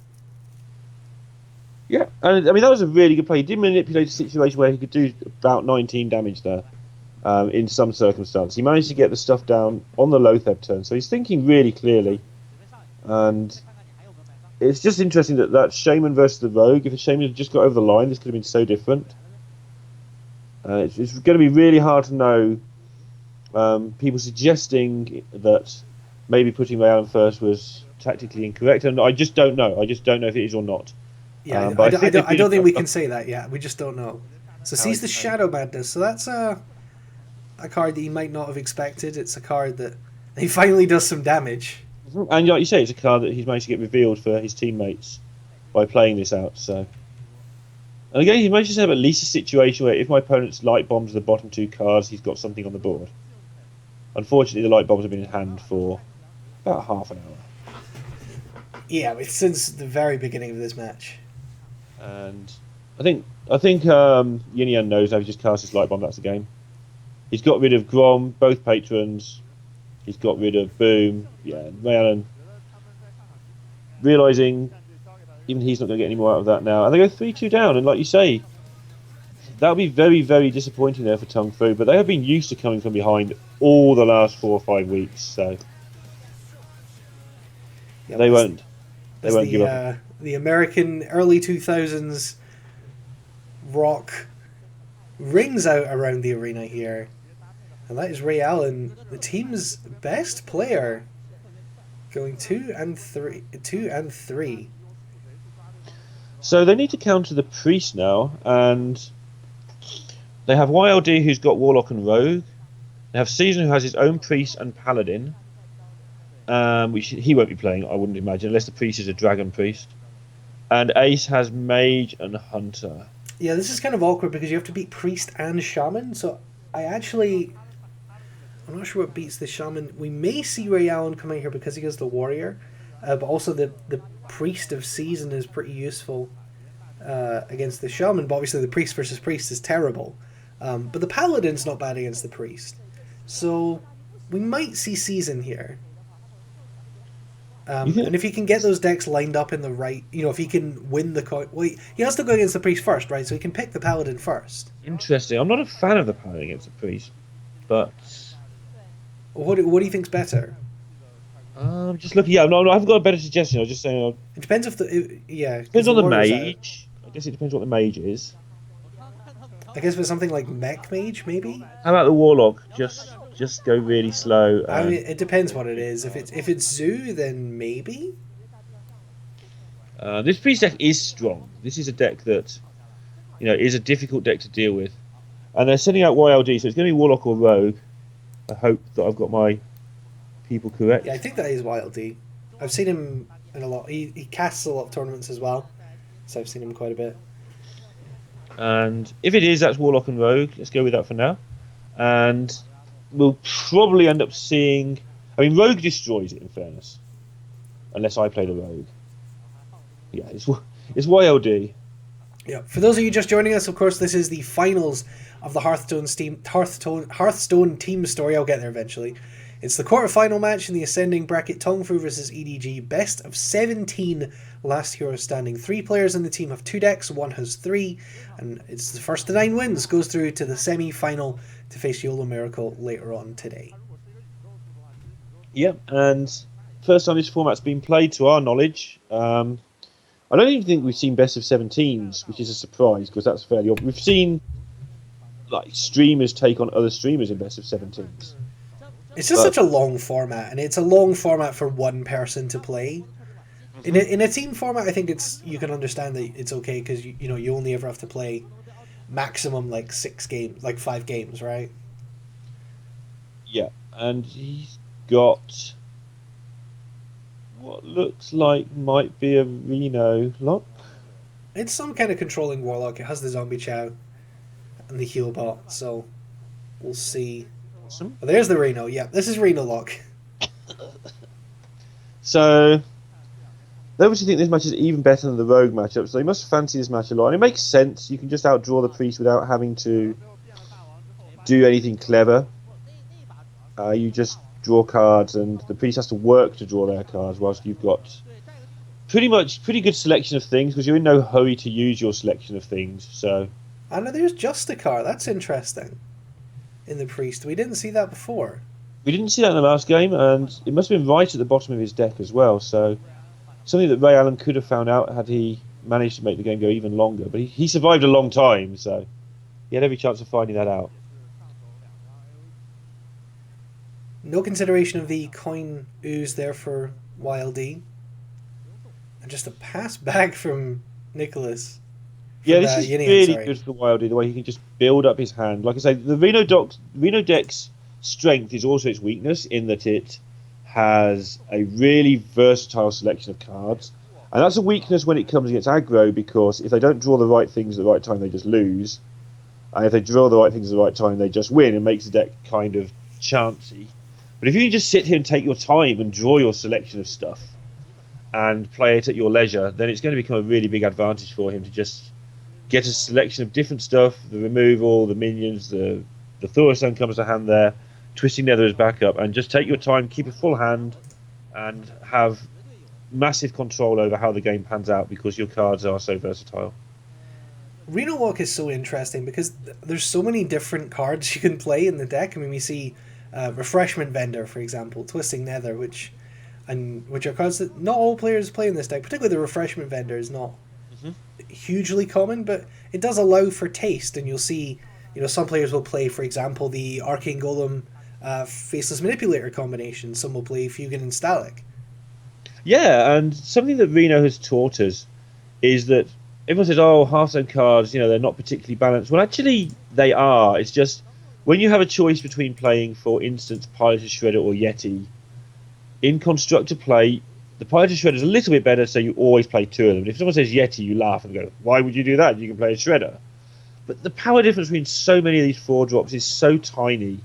Obviously, in Constructor, you're used to playing the best ones, and you get programmed to remember that they're the best ones because they are. But we found that playing the second best 4-drop or the third best 4-drop just isn't that much of a loss.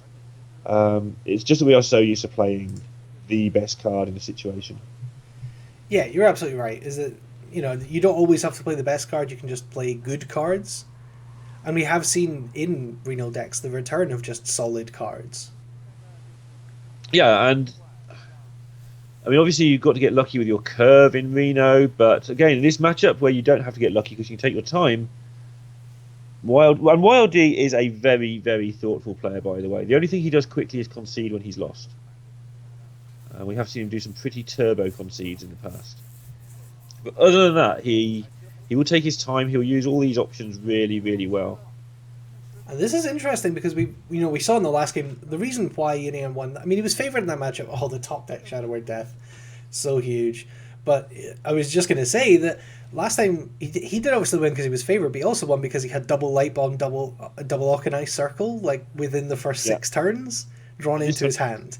This time he's chosen to draw his Justicani's Shadow Word Death, right?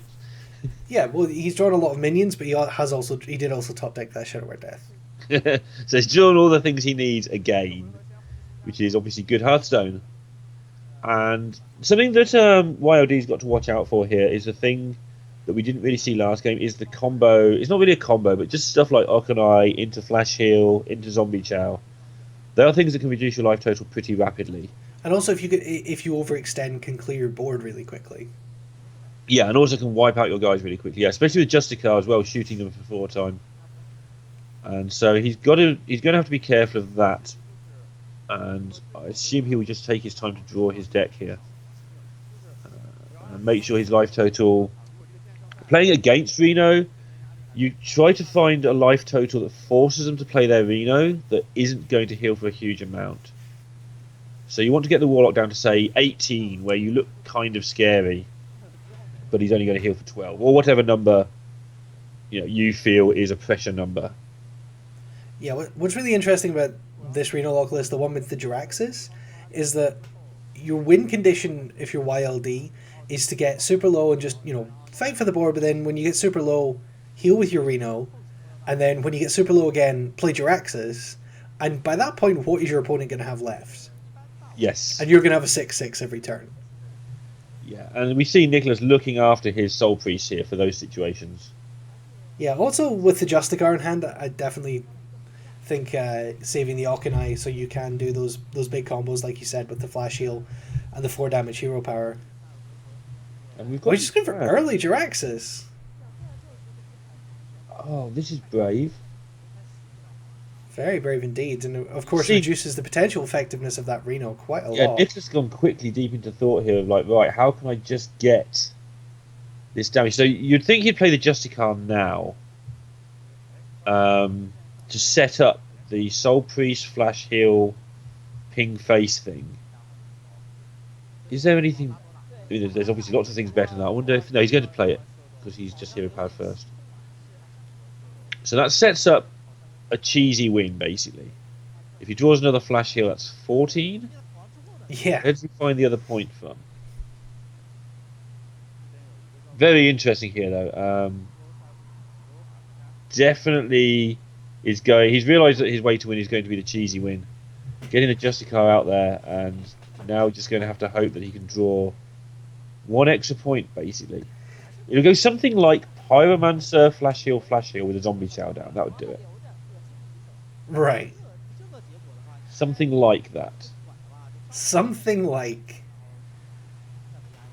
I mean, I like this Jiraxis play from yeah, I do. I don't think it's a bad play. Scary. I just think it's when you're playing in a control versus control matchup like that, the Jiraxis is such a potent late game resource when your opponent's run out of everything, but equally when your opponent hasn't drawn a lot, it's a really good resource as well because you just have such good value with that hero power. It's the best hero power that is playable by a player in the game, in my opinion. Yes, definitely. It's just really scary. Well, there's the double pyro. But I mean, Hellfire is a thing. I think he may choose to use his face to clear one of those. No, I think you just play you hit face with the Sylvanas and the Imp, you play Hellfire, you get a 4/3, and you have a 6/6, and then you spawn another 6/6. I don't think he'll want to go below 15, so I think he'll end up using Siphon Soul if he uses his face for anything. I don't think he'll want to Hellfire. I think he's aware that 15 is so much better than 14 in his matchup. We'll see if he's expecting the flash heal. Yeah, it looks like. I think we saw the flash heal in the first game. He's going to use Demon Wrath instead. That yeah, it achieves the same thing. So yeah, the Demon Wrath is better, and actually that's lethal. Yeah. That's now lethal. With the rag. Well, okay. Good. Lethal is always good. Yeah, we do like lethal. So 3. Yeah. And Yin Yang will have to play Shaman next, which it's one of those games where it depends what the Reno lock draws. It really does. It's just assuming it's face Shaman, which I don't see why it wouldn't be. Congratulations to those in chat who spotted the lethal. A couple of people did. We were still trying to think quite a few turns ahead there. Yeah, we were planning, right? We're just lethal business. We're here for the long haul today. We want to make sure we're thinking ahead all day. Yeah, we were trying to plan ahead of how he sets himself up, in the and stays above 14, and he just won. I mean, the best way to avoid getting killed is to kill your opponent. I was just educating the stream for later, when Sure. that may be really important in the second match of the day. So, I was just doing my job. That's what I'm going to claim. Of course. So, Shaman getting Druid power here off the start of the game, and obviously they like to get the pings and they like to get the Hunter if they can. They like to get the Warlock as well, so that's why Finley is so powerful. And Reno's just drawn really poorly here. Yeah, This is what I was saying in the other game. The versatility is also its weakness. Somebody just draw a hand of cards that don't actually card.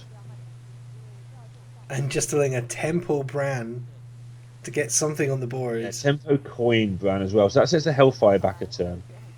And Hellfire is a card that clears everything a Shaman can do.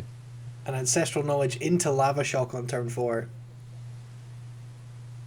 Yeah, and another 3 damage comes in. It's not over. Reno can just happen. But next turn looks pretty brutal. I mean, the whole Shaman thing is brutal. Again, it does tend to come down to Doomhammer being so immensely powerful, if you even get that far. But he does have Sludge Belcher and Hellfire. There's some kind of defense going on. But again, Tempo Bran into, as you call, Tempo BGH. Yep, Lava Shock is just going to go with the Abusive and push here. Oh, I'm just going to go with the Hero Power. Oh, okay, he's going to trade instead. I don't mind this. I think stops a 16-point heal from a heal bot happening.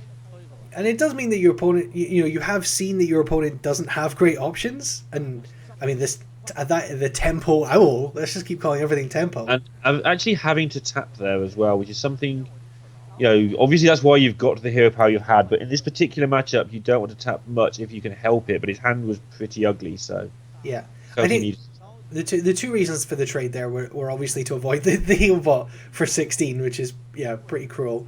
And any kind of crazy stuff and Refreshment Vendor and Earthen Ring Farseer, but also just because your opponent has an absolutely garbage hand, and clearing the board, of the few good things they've been able to play, is going to set them back even further. So you're sacrificing a little bit of your aggro there. I'm just laughing. The aggro shaman had more cards in hand there than the Reno lot, which is just disgusting. And right, Wildy's got a decision to make here. He knows that he can die next turn to a lot of things, basically things involving Doomhammer and Rockbiter. But he really wants to play that Thorus. But he realises that there's just too much threat. He would have got away with it, I think. Maybe. Has the double Rockbiter, but doesn't have the Doomhammer. So Wildy will be able to now probably play the Sludge and then consider whether he wants to tap. And if he does want to tap, then he'll get a good Emperor out of it. I don't think he will. He does. So, Sludge to get through. What's the card? Is that an Earth Shock? because that's a really good Oh, draw. that's an Earth Shock. That is huge. Can he So win? he's He that's can the win first here. crack. See where he's at. Six comes Six, down, so now he just six. goes at it. Second one. And Is that enough? three's plenty. I'm not sure if it's enough. It's definitely plenty though. You just go It's face. double Rockbiter, right? So 4 Just plus double the rock that's biter, so it. Yeah, lethal. it's over. Oh my god, the Earth Shock top deck. I don't think I've ever seen a game that YLD's lost where he hasn't had time to concede. Well, He that's concedes disgusting. rapidly normally. And Yinian putting EDG 4-3 in front. And that's the end of Reno. For Oh, one. there we go. So YLD has the Rogue now against the Shaman. A rerun of a game we saw earlier on, the game between Ray Allen and Nicholas, that Nicholas was able to win from Yeah. a pretty unfavored position at one point. Yeah, that was a really fascinating match and has put EDG in the position they're in now. And so YOD is going to have to repeat that performance with the Rogue. And we saw all the way through that Nicholas played really well to win that game. And YOD is a very powerful player. And oh, look at that draw though. We already see some differences in the Rogue deck here. Earthen Ring Farseer.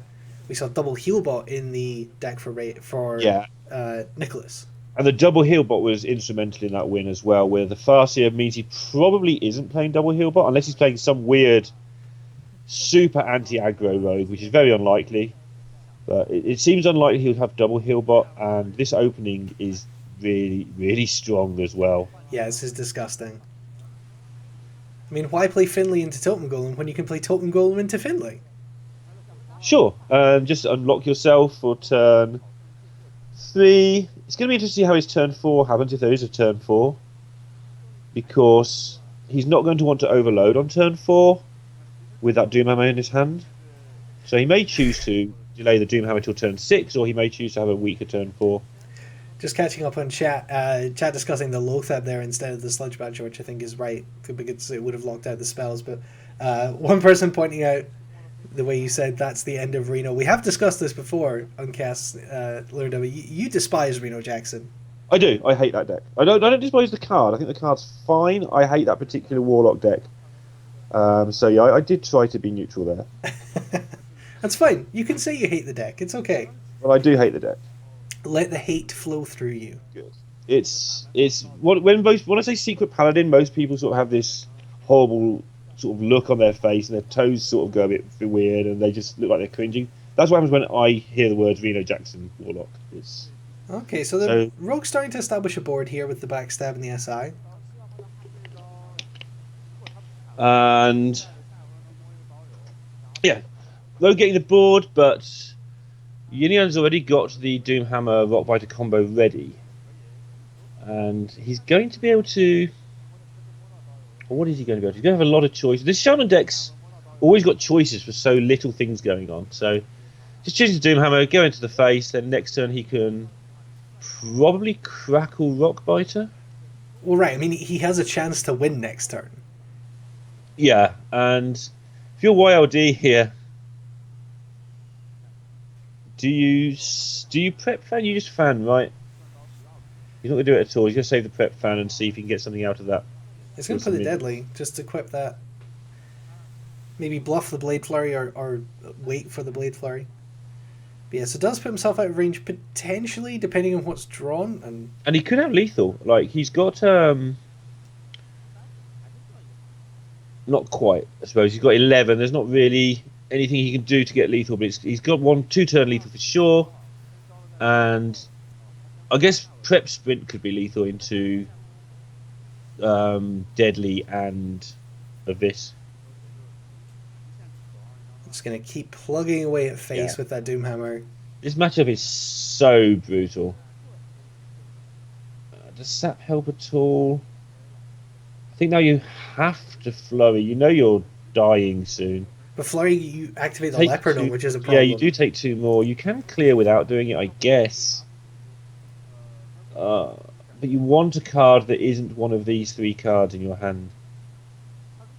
Yeah, this is really, really tough here for YLD, because as you see, he can Flurry.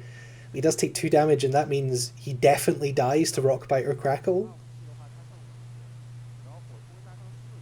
And so Yinion's going to have 5 mana, so he could have any combination of spells to win this, but he would need to have Yeah, exactly you know what you're biter. He's going to sap the leper gnome. and then then use the card that would kill it. That's really interesting because he knows there's no other sap targets here, right? Yeah. And so All that's right. really, really interesting play, and I like it, to be fair. Let's see what he draws, and then let's see what the crackle does. And he does have Oh, he gets the second rock biter. It's fine. He doesn't need it, and that's he just had with the the rock ancestry biters. if he wanted to gamble as well. So Yeah. 5-3, and that's how that matchup's interesting. We've seen it twice now. We've seen EDG win it both ways with Shaman and the Rogue, and Yunion gets to hang on in there, and YLD's gone 1 and 2, and now Yeah, they're so that's 5-3 behind. yeah. So 2 and 3 for Realan, 1 and 2 for YLD. This is going to start catching up to TongFu. EDG very much in the driver's seats. Yeah, this is not like Conquest where you catch up when you're behind. In the last hero standing, you actually you start to struggle when you get behind if you're not careful. Because you start to get your options wiped out of the list. And they're going to have Season with Priest or Paladin, or Ace with Mage and Hunter. They've got to take on that Shaman deck first. Paladin is not terrible against Shaman, I guess. Priest is okay. We don't know what the Mage is going to be, and the Hunter matchup, I don't know if people have played it enough to decide that it's not 50-50 yet, but I slightly favour the Shaman in that one. So, Yeah, I think I do as well, just because of things like Totem Golem are just so much better than the minions that you're playing. So if you do decide to control the board a little bit, it's yeah, I agree. it does end up being a little bit better. So I think the Hunter is not. I mean, we said earlier that we think in this format the Hunter is the weakest class. And you Yes. could argue that the Hunter is possibly the weakest class in all of Hearthstone right now. But we're going to go to a quick break. Obviously, the series is finally balanced at this point. It is 5-3 in favor of EDG. Don't go anywhere. You're watching the Hearthstone Team Story Finals on HSCN.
《魔兽世界》直升100服务现已开启，军团在临，数字典藏礼包同步发售中。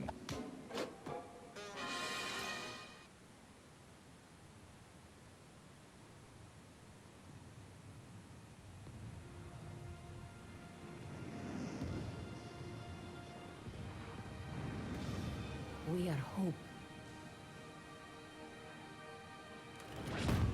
We are honor. We are courage. We are justice.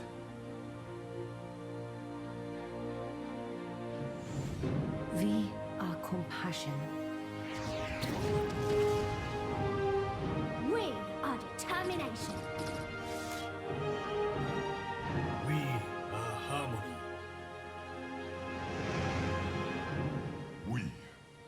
Overwatch.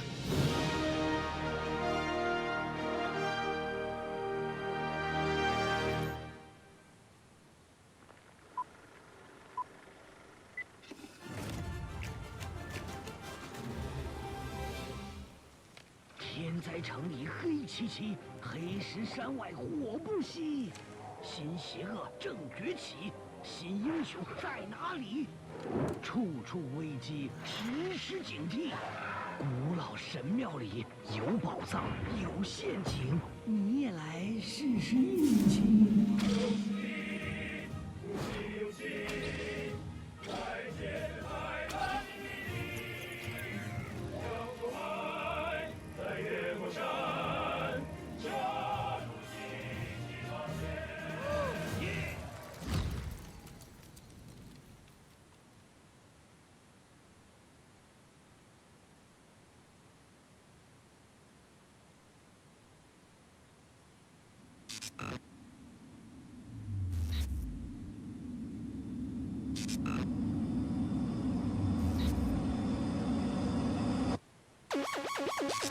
Nobody knows about the kind of shit go out, we know that he says. Nobody cares about the kind of shit go about when you crash last. Nobody knows about the kind of shit so like Johnny through the comments. Nobody cares about the kind of shit could you know you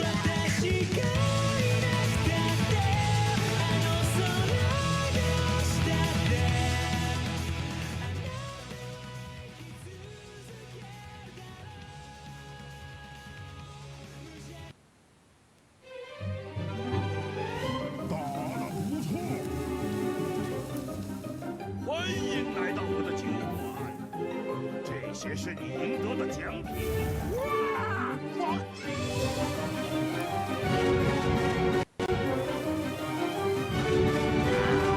我最喜欢这么玩了，胜利！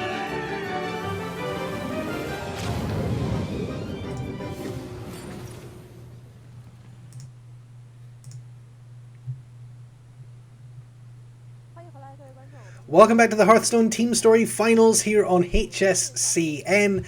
It is our quarterfinal in our ascending bracket between EDG and TongFu EDG. We used to be able to say this was match point, Lorinda, at 5-3. We're used to doing the best of 11s, but we're nowhere near at this point. Still a long way to go. It is a best of 17 between these two teams to find out who will play Yule Miracle straight after this. So yeah, just throw yourself back to 9 weeks ago when the Ace match was last, and you'll be fine.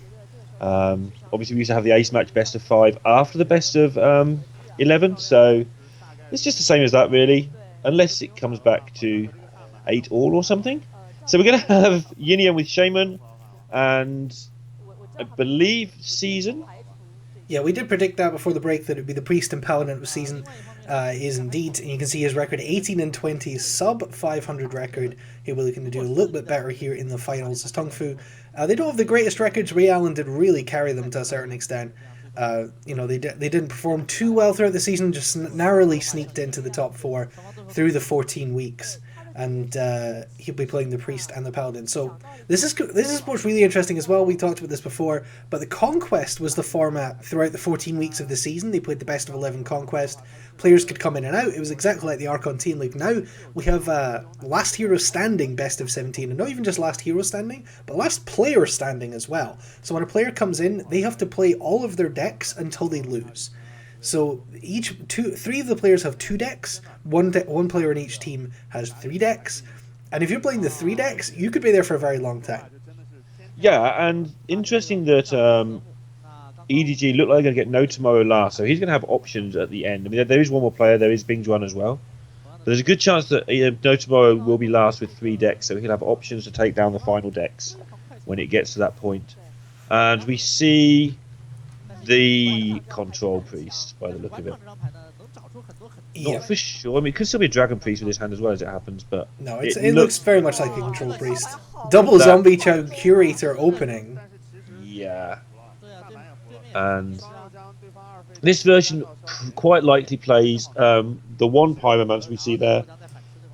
Quite likely double Holy Nova and double Light Bomb is distinct possibility. The fact they've sent it out to play against the Shaman indicates that as well. It'll play at least 3 of those 4 cards.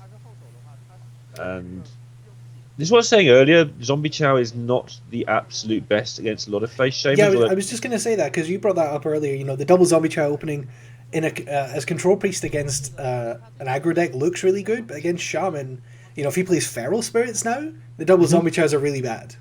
Yeah, as it happens, it's going to be Knife Juggler and the other Trog, and it's not going to be too terrifying. He's not managed to draw any of his Overload cards other than the Mystery card. No, so yeah, so Zombie Chows, like you just pointed out, like they're just not that amazing, but they're still good enough. I just say dropping one for Harrison is a surprising good thing to do in some decks, or just having an extra Harrison, of course, if you can in Control Priest. Museum Curator, on the other hand, is going to not be terrible here. I assume he trades into 2-1, plays the Pyro, but he may just want to look for something like that lot. Okay, I mean the Shredder would cultist come is down good. Curve. Cultist is really hard to deal with. And did he pick the Toad, or is he thinking? He's thinking. The Toad does, of course, shoot that 1 extra damage out, which is also a thing, but I imagine that his curve dictates that he'll probably want to take the Shredder here. Just because it comes down, and if it dies, it comes back as well. He takes a Cultist, 4 toughness instead of 3, comes down next turn. I thought he might choose 2 Velens next turn, so... Well, a lot of debate in chat about that one. Noxious was on Team Frog. But yeah, some pretty good value choices from Museum Curator, and it's a card that a lot of people... they thought would be good, but with these Discover cards, it took people really playing with them a little bit, particularly the first ones, to appreciate just how good they were. Because unless you watched mine and D2's preview, and we just discovered in that and said how amazing it was. Yeah, that's fair. Yeah, he had the chance there to take the Frog and play Velen's Chosen if anything lived, which nothing did. So that was interesting there. And then turn 4, he could have played into the Pyro. So it's turned out to be a good choice to take the Cultist. Yeah, the Cultist. I mean, the Shredder would also have been, is a very good card. But look Sure. at the board flood here. I would have probably taken the Shredder, but I think it's been shown that the Cultist is the right pick there. And yeah, getting the Warlock hero power for Face Shaman is definitely something you want against Priest. Yeah, this is good. And double trading there to fend off some AoE. Organized Circle wouldn't get as much value. He's a turn away from Holy Nova at this point. So he's going to have to decide whether he wants to put this Pyromancer on the table or not. It does eat 3 damage, but it does lose you a load of stuff later. However, with this deck, later doesn't always happen, and his curve is Holy Nova into Justicar or Holy Nova into Light Bomb. And then the turn after that would probably be Justicar or Light Bomb, depending which one's left. So he may be deciding that he can just play this Pyromancer because it never actually does anything, and choosing to hold on to it to give himself the option to maybe Pyromancer and Velens next turn in some situations. Yeah, I mean, he's really going to be ruining the decision to play the coin there with the Holy Nova and Light Bomb looking so inviting. And the double zombie chair really didn't get that much value. And this is something that looks really bad when you can see both hands. But there are times with this Shaman deck against Priest where you just have to say, if he's got it, I lose. And that was basically the decision there from Yin Yang. It's like, if he's got Holy Nova, yes, I lose the game. A large percentage of the time, at least. But if he hasn't got it, I win. And if he has got it, I can still win sometimes. Yeah, if he has got it, I've got him all the way down to 15 already. Yeah, so you can still win this game. And as we see, it's going to actually be really, really awkward here. Despite the Holy Nova. Because he's got the Warlock power. And amazing that you can get your whole team wiped out like that. And you get a heal from the Holy Nova at the same time. And you still be on 9 the next turn. Yeah, back is really against the wall here for season.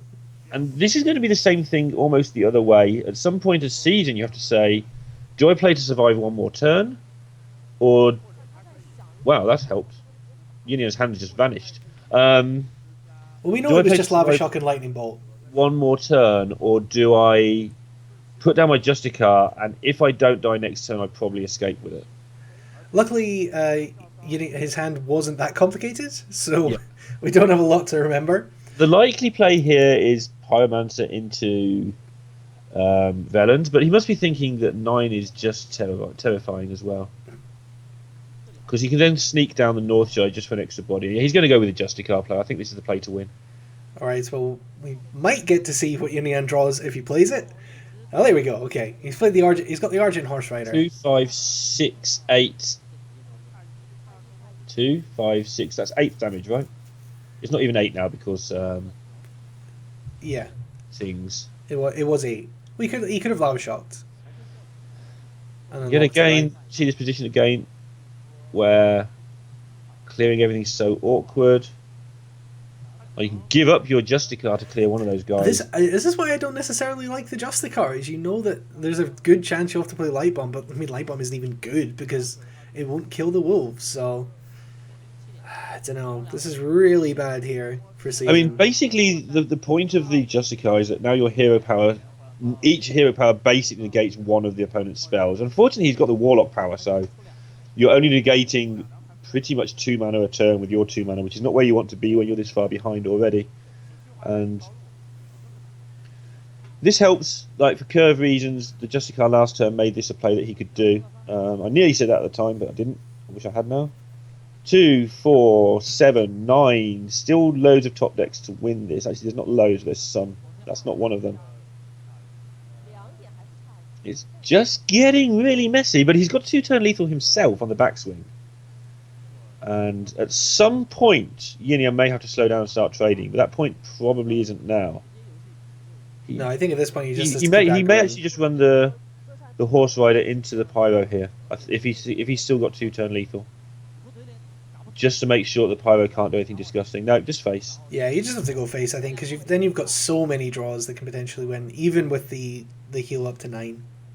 That's fine. So we have to heal to 9 and clear the board and get your opponent on a 1-turn clock. Can we do all that? Given that we can shoot our opponent in the face before next turn. We have a spell. We can Thought Steal. So no, I'm not allowing conceptual lethals based on thought steals. no, but I think we have to Thought Steal to kill the 2-1. That's what I mean. We need a spell. Okay. We need a spell to ping it. Oh, he's going to thought steal Thought afterwards. Steal to ping it and see what happens. But he had to attack first. Oh, hello. And now he's got lethal next. So he's nearly had an accident there. So did I. But he can't clear the board, right? He can if he deaths his own guy. If he attacks for 8, Shadow Word deaths his own guy. Well, how does he clear the board then? Because he doesn't have the pyro anymore. Because he doesn't have the Pyro anymore. Yeah. Okay. So he'd had to have run the... Yeah, so it would have been pointless. He could have done it, it would have been pointless. Alright, so Rock Biter. 6. This time is lethal. Yeah. And... Okay. Well, the Shaman is going to get another win here. It's an important win as well, because they've sent out the priest to beat that shaman. And as we were saying right at the start of the show, if you get snowballing when you're winning in Last Hero Standing and take down all the counters, suddenly you find yourself in a good position. And he has to get through Paladin here, which... It's definitely doable. I mean, the Shaman Paladin matchup is kind of a close one for me. I think most people think that Paladin's slightly favourite. I'm not It sure. depends on the Shaman. I mean, if aggro Shaman can just do its thing, and you just get blown out. And by the time we saw this earlier on, like this, the very first game of this series, the aggro Shaman beat the Paladin by turn 5. And if you can't get to turn 6 and play Challenger and have a board and not be looking like you're going to die, you're just going to lose. Yeah, and like as you say, not be looking like you're going to die, because you play Challenger, and the Shaman deck by that time is usually run out of minions, it's just zapping you in the face anyway, so it doesn't have to trigger the whole Noble Sacrifice, Redemption, Avenge nonsense. It just... You know what doesn't trigger Noble Sac? Lava Burst to face. Exactly. So, this is an interesting match, especially with double Trog and Feral Spirit's opening hand with... Oh, he's top-decked... Totem Golem as well, just to make it interesting. Double Trog Totem Golem. Okay, sure.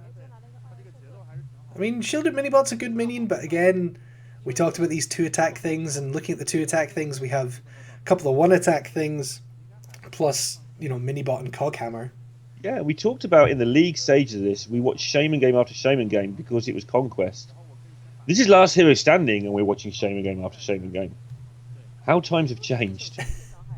I mean, this is something we said right at the beginning, right? Is that if Ray Allen could have got a couple of wins with that Shaman, maybe even like 2 or 3, anytime you get a second win with a deck in Last Hero Standing, it's a big step forward, right? You're giving yourself a huge advantage in the matchup because you're putting on you're putting on your opponent. Your opponent is countering your deck, and if your opponent's counter fails, they've taken out one of their counter decks, one of their options to beat that, and you just don't get a huge tempo advantage. So the fact that this Shaman has already got 2 wins is pretty huge. Yeah, it's really important, especially when you take out a counter-specific deck, particularly something like Priest, which isn't just going to counter the Shaman, it's going to counter other decks. So when you win with your Priest, the opponents have to play something that gets rid of it before they play their other aggro decks, for instance.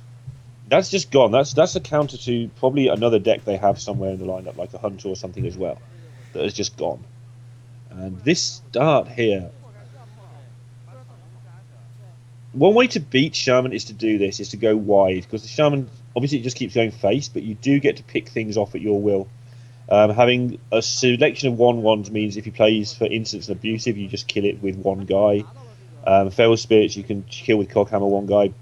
That being said, obviously, if they just keep zapping you in the face and drawing, well, there isn't much you can do. Unless they have Lightning Storm, which we saw in Ray Allen's Shaman. Which we saw in Ray Allen's one. And Elemental Destruction as well. So, yeah, he was playing both. That was interesting. Sometimes that doesn't even work. Yeah, he's just going to clear the Trog here. And can clear the whole board if he wants. Yeah.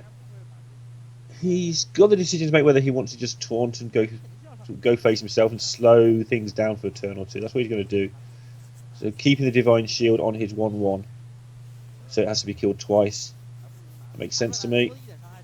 And this is always the awkward turn for Shaman, because they don't want to overload turn 4 because Doomhammer, but obviously the makeup of the deck is that all your cards have overload. And so he's going to save that for turn 6 at least now. Yeah. Repentance, a pretty useless secret in this matchup. Yeah, Repentance, turn your 3/1s and 2/1s into more 2/1s, especially when all the 3 toughness guys are on the board already. Yeah, those are some of the few minions you'd want to be able to do that to trade with. And we see here the inefficiency of the 2 attack. Having to use the 1/1 and the weapon charge to kill just one of the wolves. Yeah.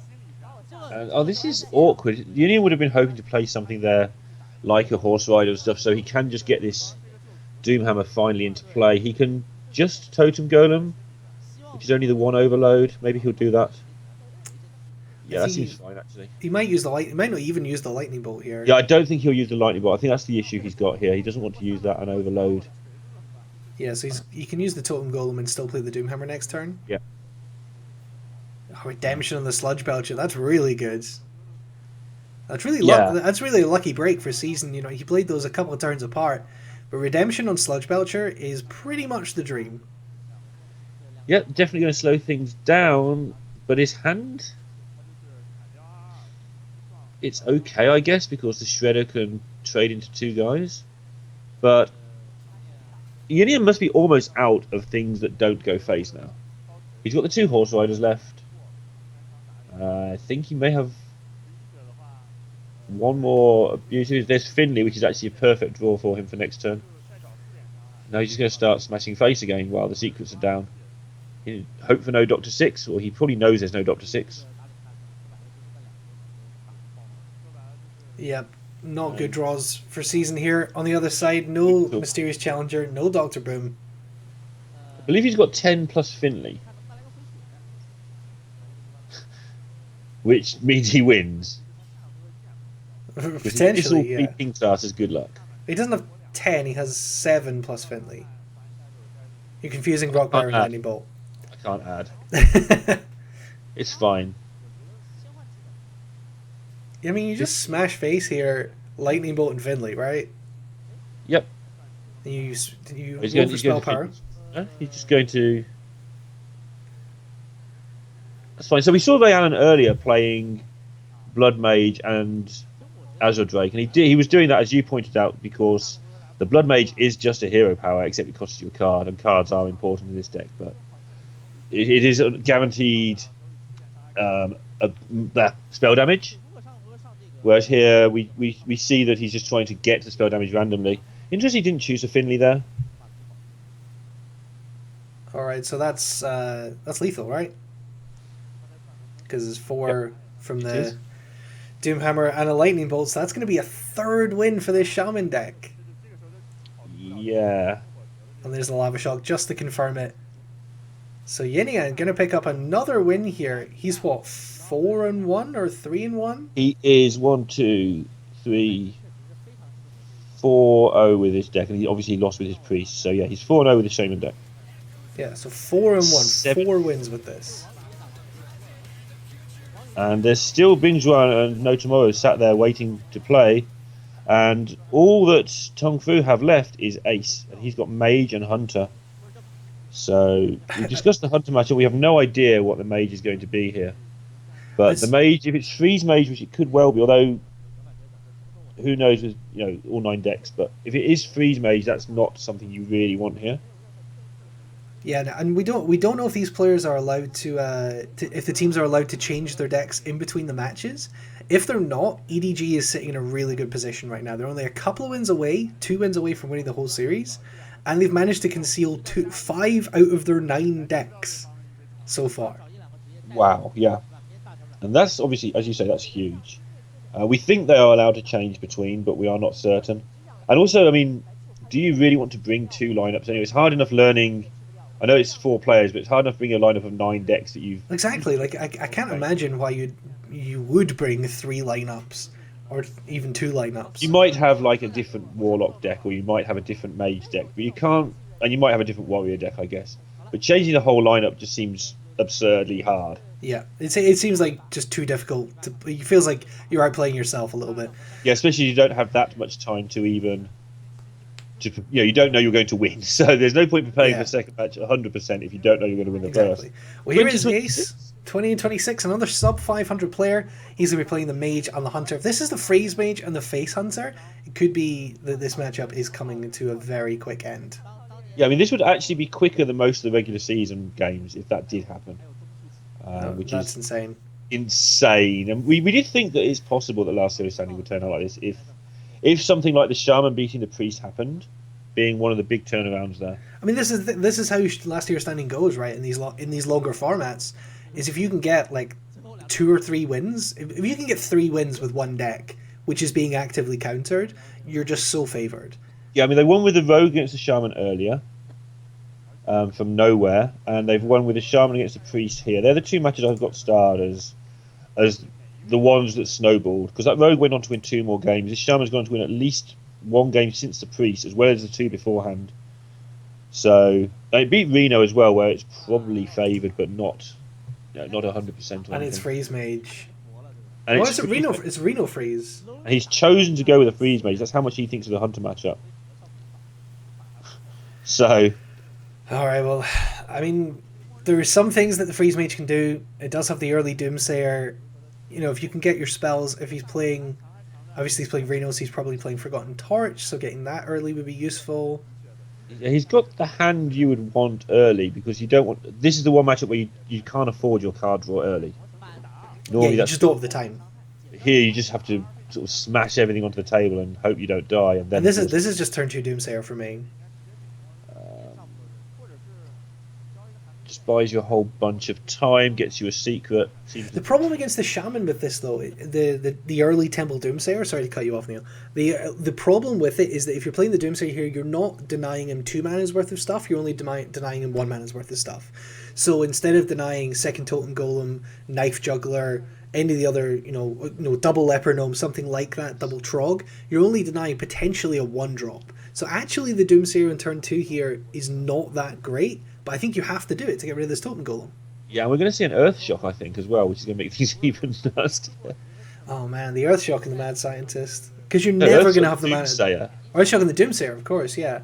So you could even do it on the Scientist, though. You could do it on the Scientist as well to deny the secret, which is obviously an important factor as well. But because you're never going to have the mana to play your secrets. And you can't play around Earthshock because they don't all play it 100%. I mean, it's in most of them, I think. But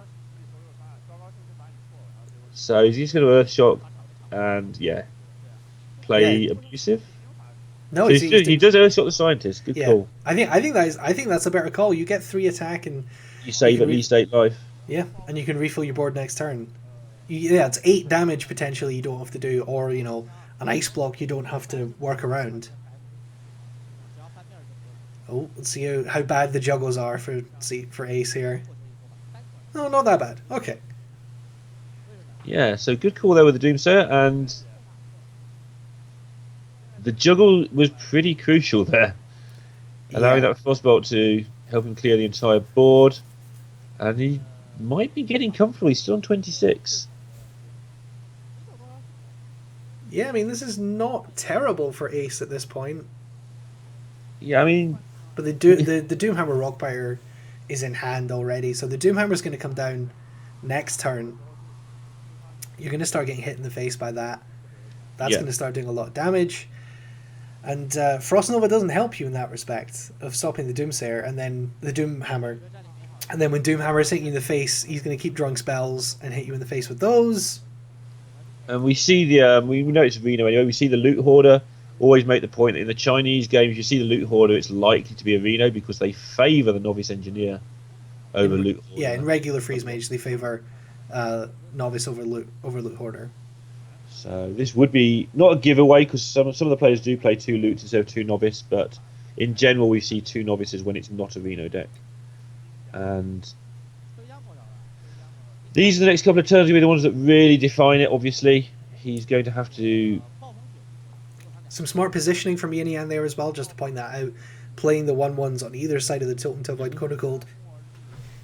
Yeah, because that's a definite in this deck. So he can freeze the stuff he has got.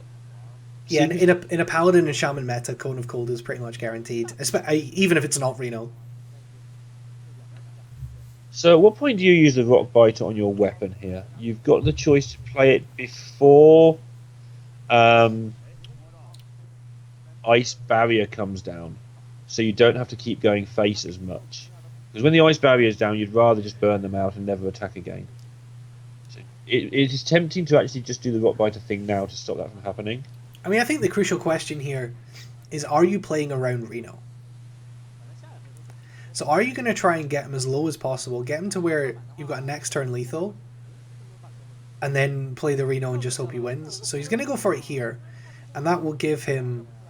Yeah, that will lose him the game as it happens, but I think it's the right play. I don't think you can play around Reno. I don't know if it's I don't know if it's necessarily going to lose him the game, actually. I think it is potentially going to bait out the Reno, but the Flame Strike... So the Flame Strike would come down, he's going to take 4 damage from that, and then all it would take is for that to be any kind of spell or a spell off the top. So I think he's trying to bait out the Reno here, and then he has a second Rock Biter plus 6 damage on the board.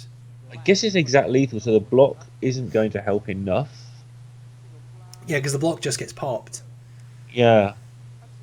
Yeah, I was thinking the block would live, but it's actually exact pop, isn't it? So I think he has to Reno here. Or he can Frost Nova... He can Frost Nova... And Ice Lance. Ice Lance and Acolyte. Or he can save the Ice Lance, but on Ice Lance... Yeah. Alright, so he just now goes to he's freeze got on the the thing. option to... He's got the option to do all sorts of things. Now he's got the option to... Alright, now you have to Reno. Reno is your only option here.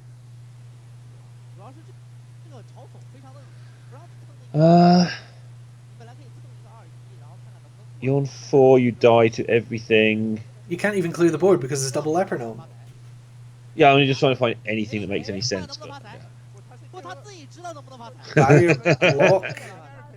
How brave are you, son? Barrier Block keeps him alive on board. Barrier Block is actually really, really tempting, I think. So Barrier Block would put him at 2 next turn, and then... But he can't clear the board. This is the problem. He can't do anything to clear that board. So actually... If he goes Barrier Block, then he does get the chance to go something like blizzard block another turn or something like that if the Leprognomes wouldn't kill him. And then he gets the chance to Reno. So he gets the chance to Reno next turn into Flame Strike block, which is also horrible.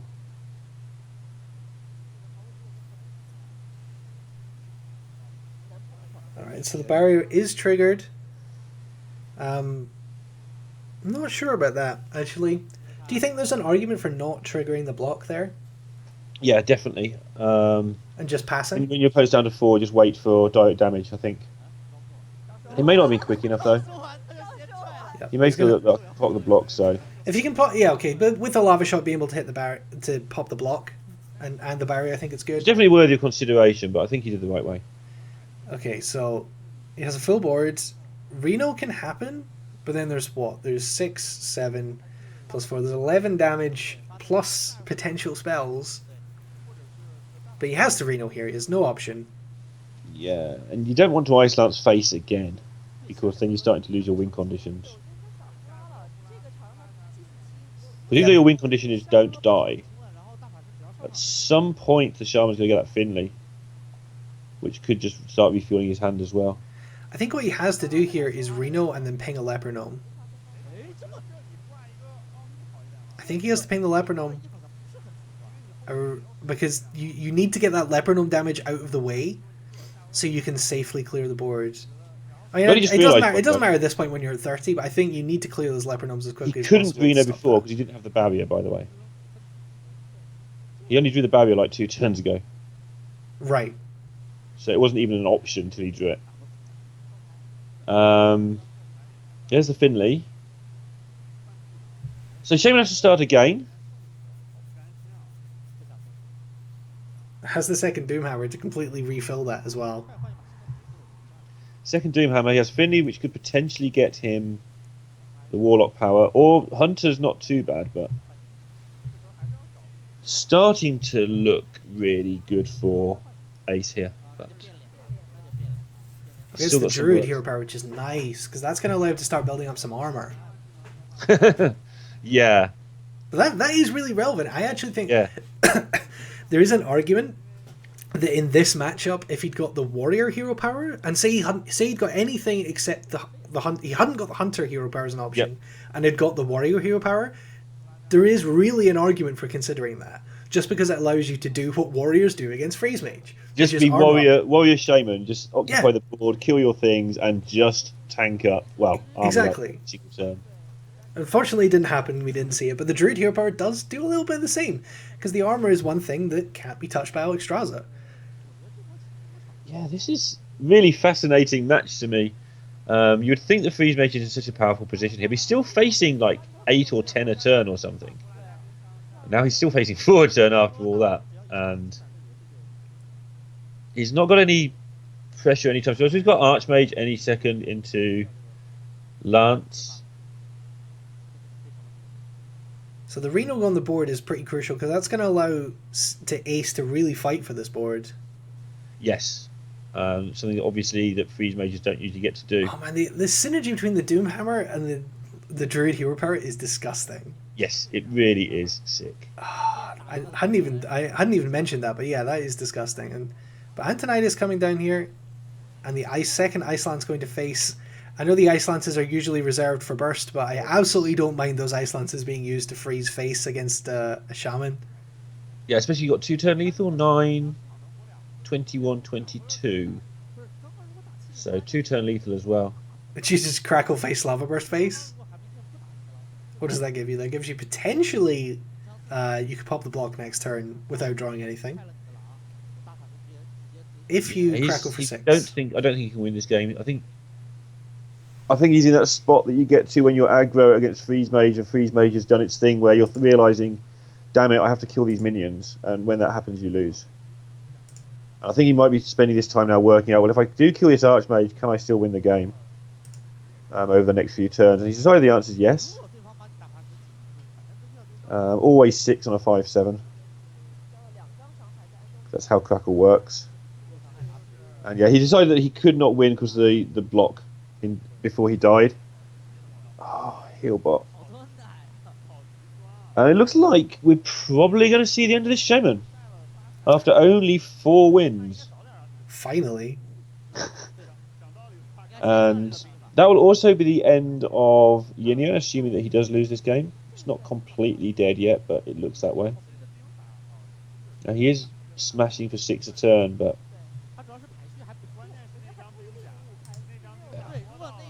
Yep, that's going to be the shaman finally bested.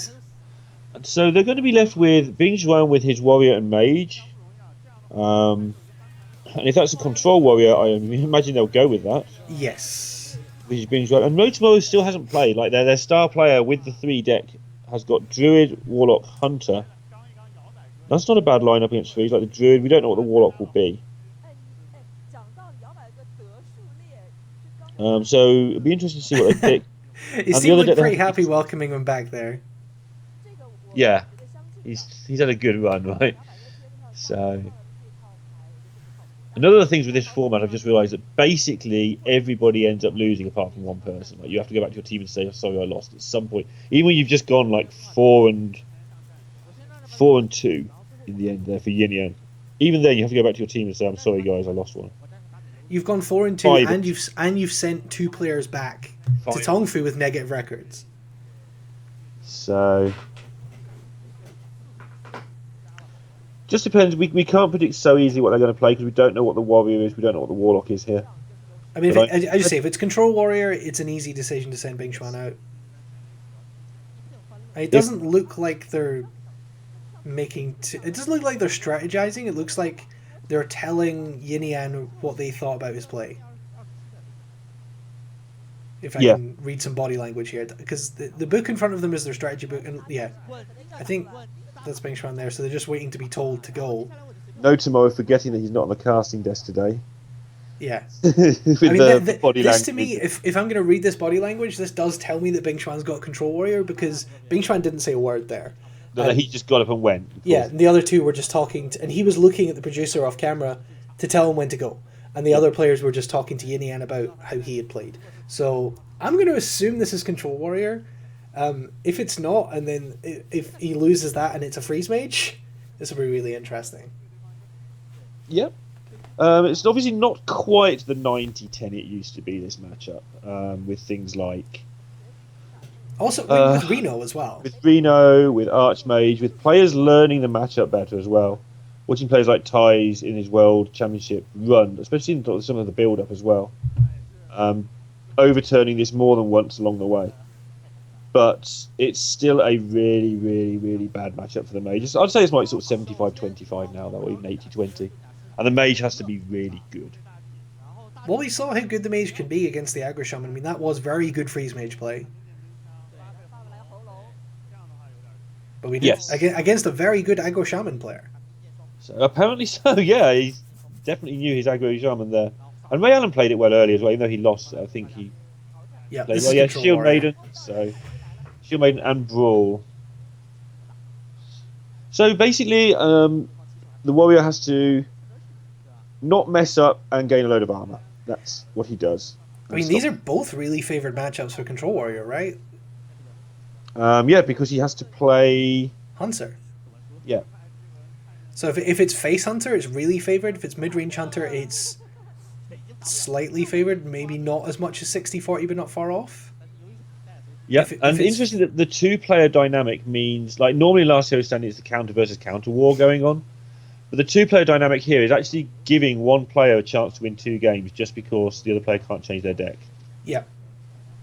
So it's like a double counter if you've happened to have paired your decks properly, or like if you happen to have done this format that nobody's ever played before properly first time out, then yes. So yeah, like you say, it's going to be a lot of skill in, and the team is watching this will be sitting there going, "Oh, we've done this wrong, we've done this wrong." D2 saying that Ace normally plays mid-range Hunter, and I think that's right. I think we saw him play that against Newbie. Right. Yeah. I remember saying that we'd generally just seen face Hunter, but that we actually saw. It is. It's Ace and Ray Allen, I think, are the 2 that prefer the mid-range. And Ray Allen plays face sometimes, so it's Ace. Good call there from D2, who I believe we'll be seeing later in the next match. Well, he seems to still be alive, so D2 will be joining you to... He's only cast for about 100 hours today, so I'm sure in a Ro4 won't kill him. D2 is going to host the second series of the day, which will be the winner of this against YOLO Miracle in the semi-final. We'll do a quick changeover.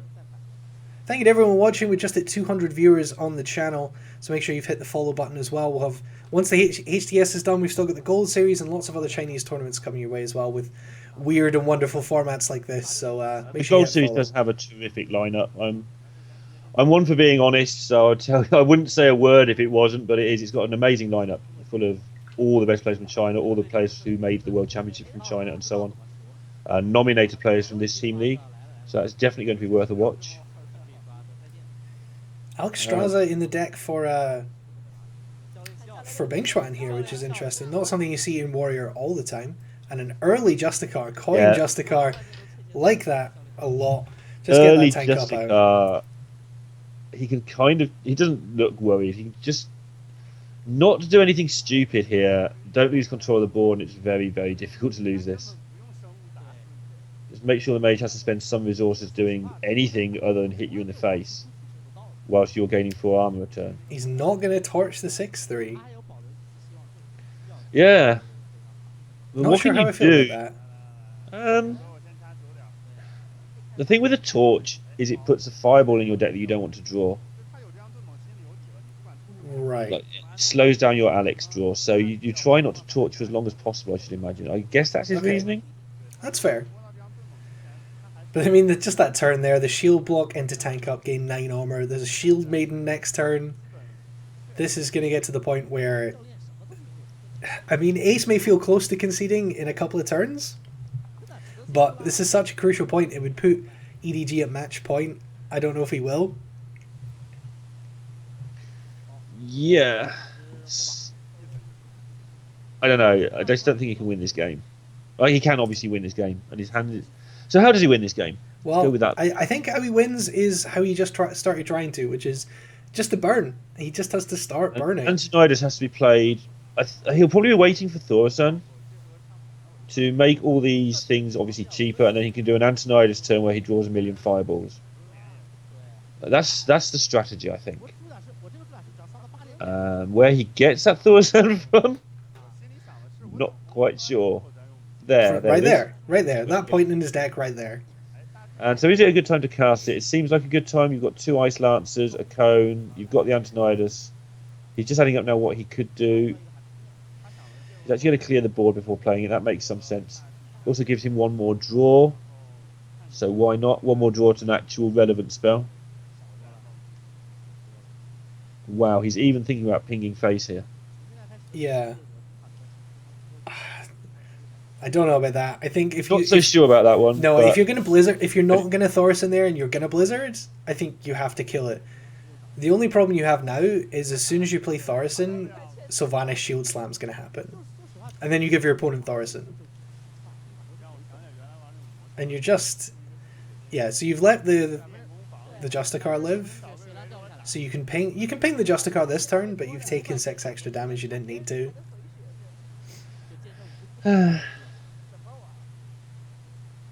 Don't like it. I mean, if you don't Thorson this, I mean, you've got to be as greedy as possible here. But if you don't Thorson this, what do you Thorson? Yeah, it's difficult. He's getting the value out of that Cone. For the I extra feel like hit. he was setting up for Thorson, and I'm not sure why he feels like this is now such a worse position than it was last turn that he has to change the plan. I'm not sure he thinks it's worse. I think maybe he thinks he gets used to this Cone of Cold that he might never get otherwise. And so he's just trying to get the absolute max out of everything. And now he can Thorson onto an empty board, which means he actually gets the chance to get 5 damage from Thorson. Obviously the top deck changes that. Beichwan did keep the Shield Slam for the Sylvanas, so I wouldn't be surprised. Oh, he's just going to do the BGH here. I would not mind Sylvanas Shield Slam.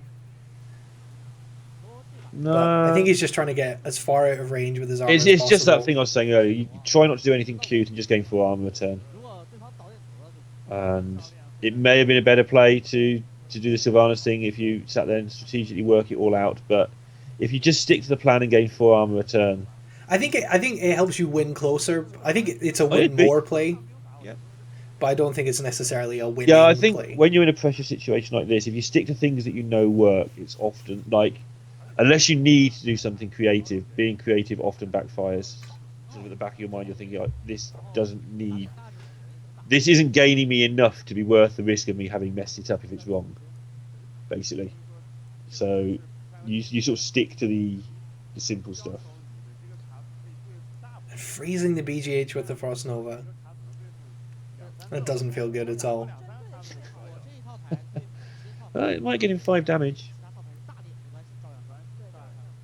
But there's going to be so much removal potential. No, I The can't bash drop. disagree. I'm just trying to make a case for why, if you're going to win this, you just got to be so greedy. Now I don't know if that's, I think he tried to buy himself 5 damage. I'll give him that one. And now where do we go? Antonidas Barrier Ice Lance? I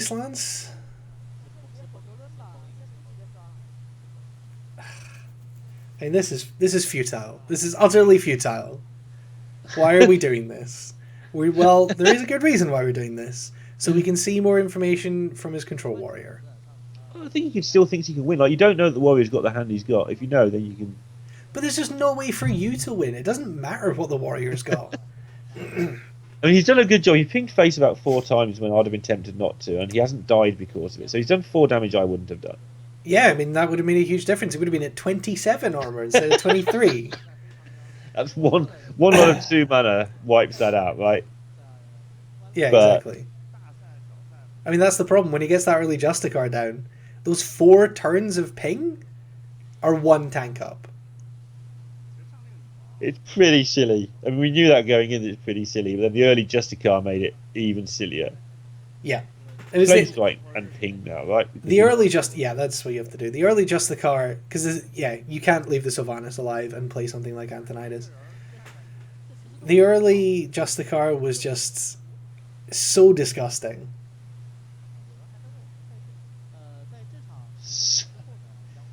So the way he wins is by getting 1 million fireballs and not dying in the process. How does he get? There's no way to get enough fireballs. You can get maximum 4. He's only got to do 46 damage as long as he does it in one turn. But 4 fireballs is only 24. I'm trying, Callum. And he would have to do it in 1 turn because tank up. So he has to do it over like 3 turns. So he has to do plus 12. I can't see TongFu signing you, Callum, if you carry on with this negativity. I'm on the EDG head, but I want one of those cool biker jackets. Fair enough. I know you're a jacket man. I'm all about the Chinese esport team apparel. I want my World Elite Keep Your Dreams t-shirt. Keep Your Dreams is the want best. my EDG biker jacket. I want Valera's hat. I want all of these things. So how are you going to get a Keep Your Dreams t-shirt if you give up in such a close match like this? Because my dreams are not being in this matchup. This is not a dream. This is a nightmare. So I'm not it doesn't affect me keeping my dreams. Brilliant. If I decide to leave this nightmare. I mean, the Doomsayer, I don't even know what he's trying to do there. He buys himself a turn. It stops Grom coming down and hitting him in the face. But he knows that it's Reno, so why is he going to Grom anyway? He's just going to tank up forever. Okay, here's the Reno, and now we can start ending the game. There we go. Now he's only losing by 12 life. For now, and then it's going to be 16 in a second. I don't know. Such a pessimist. Just Alex Straza straight after Reno. Yeah, it's looking quite grim. He's looked completely over for minus 27 on your Reno. That's what I like to see, to be fair. Just obliterate Reno out of existence. 27 points in your mush, son. Off you go. Well, he did draw the Frostbolt, so can get 4 fireballs plus Frostbolt double Ice Lance. Which brings Xuan close to 30. Say that like it's a bad thing. So he's managed, in fairness to him, he's managed to create a situation where he has 2-turn lethal. 12, 17, 34, yeah. And there's only like 1 million things that can stop it, all of which Control Warriors play on a regular basis. But he did set up a 2-turn lethal there briefly, if your opponent had 9 random cards from a different deck. So I don't hate playing Grom there, and hitting him in the face with both Grom and the Death Spite, because then he has to fireball twice on your Grom. Oh no, he's given up. But he's given up anyway now, after all that time of Quitter. playing. So, oddly enough, the Freeze Mage doesn't do too well against the Control Warrior. After all that effort. And Match point for EDG. EDG are 8-3 up. We did say the last hero standing could be a little bit of a snowball. I mean, it's only been 3 hours, which is, you know, it's short for one of these team matches. When they're best of 11, we're usually looking like 4 hours. yeah, so now we have Control Warrior versus Hunter. It's 8-4, and this is Yeah, sorry, 8-4, not 8-3. This is one that D2 will often point out, that this matchup used to be very one-sided towards the Freeze Mage. Well, the Freeze Mage is gone. Just carry on. Yeah, it's the mid-range Hunter. Some people say mid-range Hunter's favourite against Control Warrior. I tend to disagree. It's all about the meme, right? If you get the high main down on 6, makes a big difference. And it is mid-range Hunter, correctly predicted, so...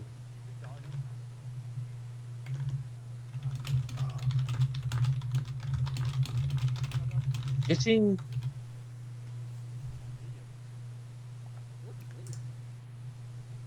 pretty good curve here, start. Obviously the Warrior getting the Armor Smith is what he would want. Yeah, but good starts actually from both sides. The Cruel Task, the Fiery Warwicks, and the Armor Smith are good. The Web Spinner, the Haunted Creeper, the Eagle Horn, and the Shredder are very good as well. And the coin to accelerate Doctor Boom later on. Yeah, and yeah, coin into Boom followed by random 9-5 thing Corehound, which isn't usually the best, but after a Boom it actually isn't so bad because the Boom eats up so many resources. He would love a high main here obviously for turn 6, and then he'd have a, or for turn 5 depending how he felt. You have a pretty perfect curve, but oh, he has Bash. Is that Bash or is that Revenge? That's Revenge. Because Bash costs 3, so it wouldn't be that. Yes. These Chinese numerals. So Bingshuan can clear the body of the Shredder here and then just play the Lotheb. Has Shield Maiden for 6 as well. This is looking pretty nice, unless something like a high main would be really crucial. But it locks out the coin with the Lotheb. Oh, so unfortunate. Though, it's still okay. It's still okay because it's going to come It's not down okay next like time. in the last game. Like, it's actually okay. High main into Boom into Corehound with a Hunter's Mark as backup is some serious tech to get rid of. Not so keen on his Shredder positioning as I'm. Yeah, if you Shield Maiden here, you probably can you?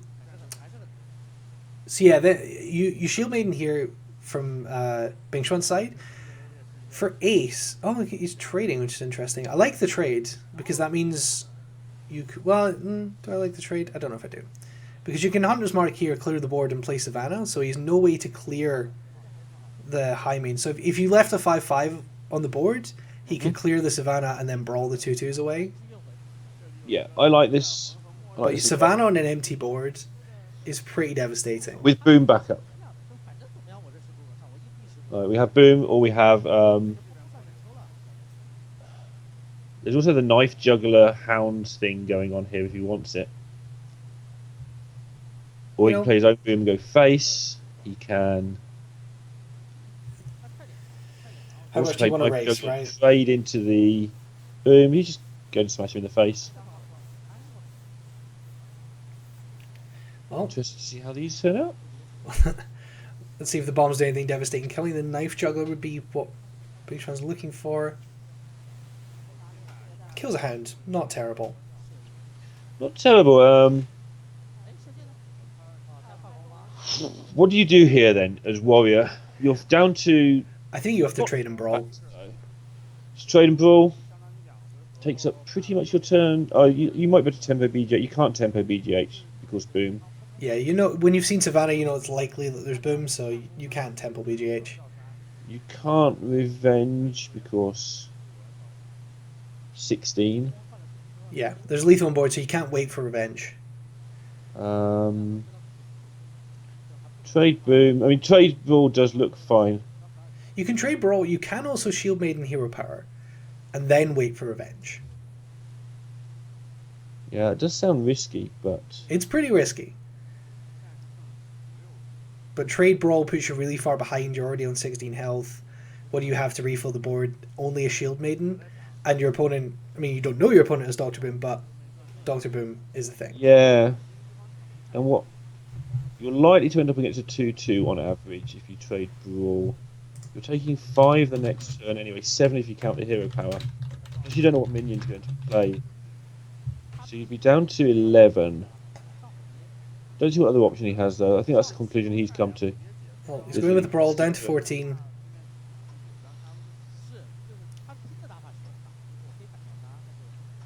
If he has freeze mage, this is also not necessarily. It's also a contentious matchup, which I think is interesting.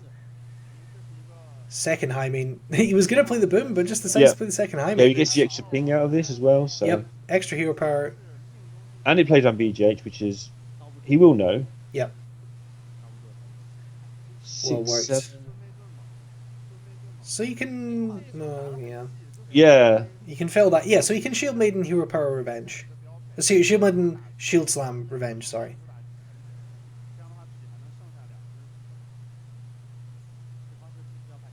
So he's going to be able to clear this board and stay alive. And this is the position where things are going to get a little bit. No, it doesn't revenge. Okay. No, he can't. He hasn't got the mana. Did he Or not? he's on 13. Yeah, as no, well. he didn't have the mana because he hero powered. So He could have revenged instead of hero yeah, power. he was on 13 though, so I think they live. I think he has to be on 12, right? He would have. So he would have been on 18. Anyway, lots of damage coming in. BGH takes down the boom. Would leave 1, 2, 3, 4, 5, 6, 7, 10. With skill command in hand. Is it actually lethal next turn here? From Just from weight of numbers. Because BGH will. I mean, yeah, the It's hunter's whether gonna, to the hunter's trade going to for- have way lethal. Sorry, whether to trade is obviously important anyway here. Yeah, 5 to face. Or he's not going face with the. He's keeping When- the bow just in case. Okay. Because he might draw secrets. I'd like to go face over bow in case you draw another bow at this stage, but okay, makes sense. And it So you also have does play BGH around 7. revenge. Sorry, yes, you can't play revenge at 13. You need to be below 12. Yeah, that's where I was at. That's what you were saying. And that's another reason why he's holding onto the bow, to not put him in revenge range, maybe? Revenge is pretty okay. common at this point. It's not That's common, fair. but it's definitely been played a lot. Let's see.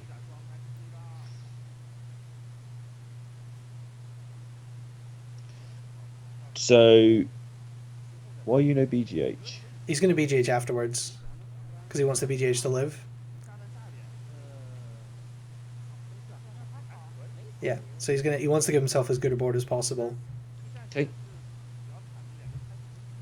So 5. Does Corehound do it? No. Oh, does that do things? 4, 9, 12, 15, 1 off. 5, 7, 9. Yeah. 1 off. Let's both count it just to make sure. I made it 14, but I'm. having a moment. 4 plus 3 plus 2 plus 5.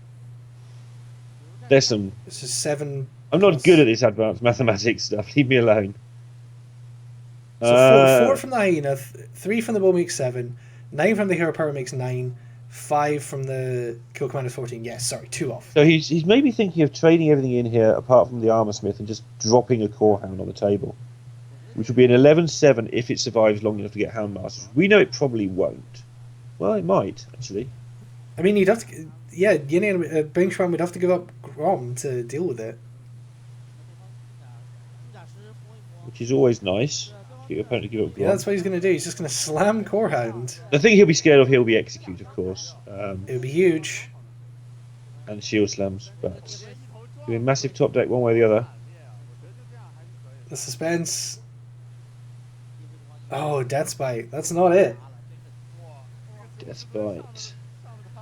Yeah, That you is- don't really want to Deathbite 9/5. No, you have no choice but to use the Grom here. 16, your opponent has 2 cards. Yeah, you can't do it. So you have to Grom, Armor Smith. So you go up Your to your 18. powers cancel here for the rest of the game. Yeah, so you'd go down to 9 if you used the Deathspite instead. So is that worth it? But what does the Grom do? I suppose the Grom kills the next thing you play that turns Well, into this is the thing, right? So do you use the Grom to answer the Core Hound, or do you play the Grom next turn as your own threat? So you've got to work out what you think. He's actually going this way. You've got to work out what you think your win conditions are, as well as how you sort of don't lose. Yeah. So he's going to go down to 9 here. Yeah. Sorry, it's going to be 10. He's decided he can't win the game if he loses the Grom at this point, but next turn he can just win with Grom. Plus, not win, but effectively win. That's not a good top deck. Do you play the Handmaster here? I think you have to. Yep. Because if you draw a beast, you're happy anyway because of the kill command. So you can do 9 damage here. Second Deathspite. That's not the one. So you have to kill things, unless you think your opponent has nothing in hand. But Do you Grom into the Houndmaster here? So you leave him with... that seems good. Yeah, because you don't take any damage to face and you actually get to heal a little bit. Yeah, that seems like a thing you've got to do here. At this point, ending the turn with more life than you started with is a win. Yeah, and you're one off losing. I think he loses to Unleash the Hounds if he does this. That's it. Because it'd be Unleashed for 1. Unless there's any other charge beasts in the deck. 3, 4, 5, 6, 7. Oh no, he loses to any quick shot and stuff as well. Any direct damage spell. Yeah. Okay. Unleash any direct damage spell. He loses to here. Yep. Just Grom into the... It's going to kill a Scientist. Don't know if I like killing the Scientist. I mean, it saves damage to face, but does Grom not then get very likely freezing trapped? Wow. There it is. Exact lethal with Unleash the Hounds. The Hunter beats the Warrior. So it's 8-5. Still match point for EDG. And it's now going to be the Mage of Beng Xuan versus the Mid-Range Hunter. So that is an interesting matchup. And It depends what mage it is. If it's Freeze Mage, it's a hotly debated one. yes. And it's likely to be Freeze Mage. I was saying at the start, people might not bring Freeze Mage in this format because of the number of counters. But then they might because of the things it counters. It all depends how their lineup worked. They paired it with Hunters. Does that tell us anything? I don't see what the pairings would tell us actually at this point. Except they have tried to give each player... Actually, they have given each player one control deck and one aggro deck, kind of. Like, they put the Warlock with the Rogue, if you count the Rogue as aggro, which it kind of is. It's combo-y, you know? Yeah, Priest and Paladin. Beast and Paladin, Mage and Hunter, maybe. And then Warrior, Druid, Shaman together as well. Yes, they've So tried to give everyone as big a toolbox as versatile. possible. Yeah. So Obviously, I would these guess things- that this isn't a Tempo Mage. Yeah, there we go. Yeah, it's Freeze Mage. Obviously, these things are a little bit out of date, but the Liquid Hearth matchup chart had this as a 58-42 in favour of the Mid-Range Hunter. Favourite of the mid-range Hunter. Okay. I'd have had it almost exactly 50-50, I think. My brain's gone into conquest mode and I've written down all the wrong things. So just give me a second. Yes, of course, that was also mostly Conquest, so I don't know if that changes the individual matchups. It probably does, but I wouldn't like to say which way because it doesn't change the... No, it doesn't change the matchups, but it may change which times you use the matchups. If this is Reno Freeze, I think the Mage is favoured. Yeah, we've got no indications that opening hand at all as to which it might be. No. And we've seen them about 50-50 split throughout the league phase as well. And there's seen the the first loot order. indication, so that makes it slightly more likely that it is Reno, but only slightly more. As we have seen people play 2 loot hoarders in this format. There's a snake. So that's the first secret we've actually seen from Ace. We saw the Mad Scientist, we didn't see what the secret was.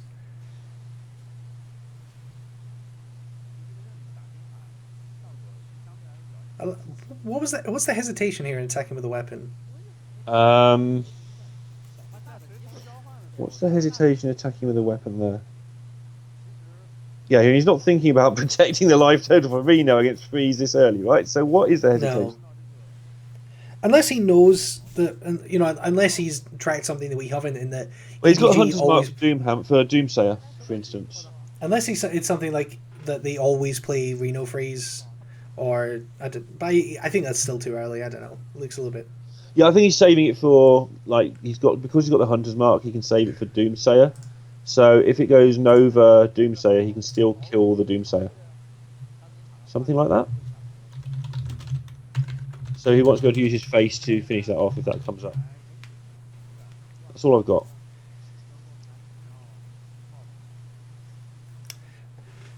So I'm still trying to see if there's any indication of Reno or not. It's very hard to tell in these Freeze Mage decks. It's not like other Reno decks where it's explicitly Highlander, so you see any double or any kind of weird cards, then it gives it away. The Reno Freeze, there's a certain amount of duplicates, and even some of those are flavor choices. Yeah, things like Cone of Cold, Blizzard, Double Arcane Intellect. Yeah, one Arcane Intellect, and we've seen people play Nomi's Inventor instead of an Arcane Intellect in this. We've seen a lot of people play a lot of things in this over 14 weeks. Yeah, we've seen 14 different 9-deck lineups, so it's been a lot of deck lists. And some of them have been pretty spectacular. So we haven't seen 14 different. We've seen 14 times 4, so we've seen 56 different. The maths is 9-deck getting lineups. harder after the end of the best of 17. So much maths. So he's got a powerful board, and he has kept that weapon back for the Hunter's Mark later on. I'm pretty sure that's why he's keeping it. And he's trying to goad out that Nova Doomsday, because that would be pretty devastating to just Hunter's Mark the Doomsday and get on with your life. Miss a turn, but so what? So is he scared of the Hunter's Mark here? I think he is. I think that's. Yeah.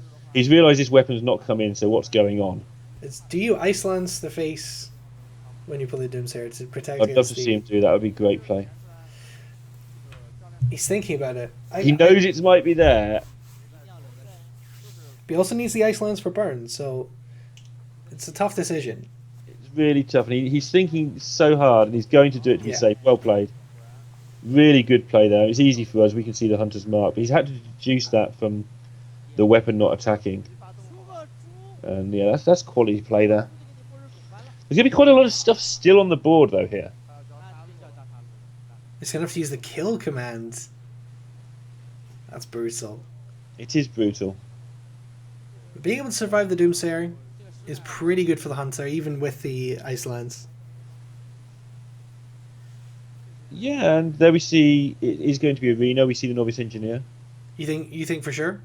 99%, no, 95%. Like, some people perhaps play one of each to maybe put their opponent off, as it's so close anyway.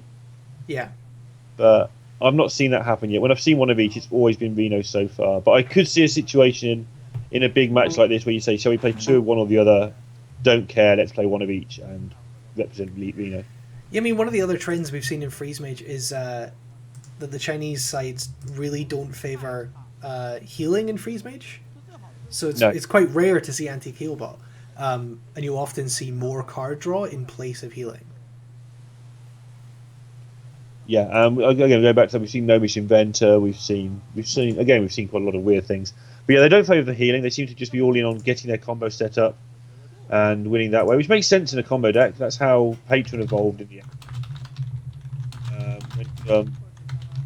I've seen, towards the very end of pre-nerf Patron, we sort of saw people even playing fewer armor smiths by the very end. Really strange. This Buzzard might come in useful here. Card that we haven't seen for a year and a half. Maybe. You want to talk about cards nerfed into oblivion? Yeah. Welcome, Buzzard. We've missed you. Said nobody. No. Apart from Team Dignitas, probably. So Freeze Mage now working out. He's got 2 Blizzards, by the way. Yeah, That's a weird card to have 2 of if you are playing Reno. for sure. So maybe he's not. Maybe he is doing the 1 Engineer, 1 Loot Hoarder thing. I mean, I can definitely see an argument for it, because I think if you favour the Novice Engineer, but you also understand you might need to fight for the board a little bit, the Loot Hoarder is obviously better at fighting for the board. Yeah, it's interesting. I've always preferred Loot Hoarder, but I understand that it's close, because sometimes you're panic playing, and having to ping your own Loot Hoarder and take up 2 mana is just a lot. 4 mana draw a card in this game is just too much. So maybe he just thinks they're so close that you might as well play one of each and see what happens. Or it may just be he's playing Reno with double Blizzard, which I can understand as well. It's very interesting. But he just keeps sticking stuff on this board that has to be dealt with, and the point being, when it is dealt with, you've got that death rattle on the high main and on the shredder anyway. And so keeping this pressure on is making it really difficult. He's also making the Reno kind of irrelevant. You want a Reno? I'm going to hit you for 26. So, if Big John taps out here to make a Reno, for instance, then they would actually be lethal straight back in the face because of the kill command. Yeah. So that's a lot of damage.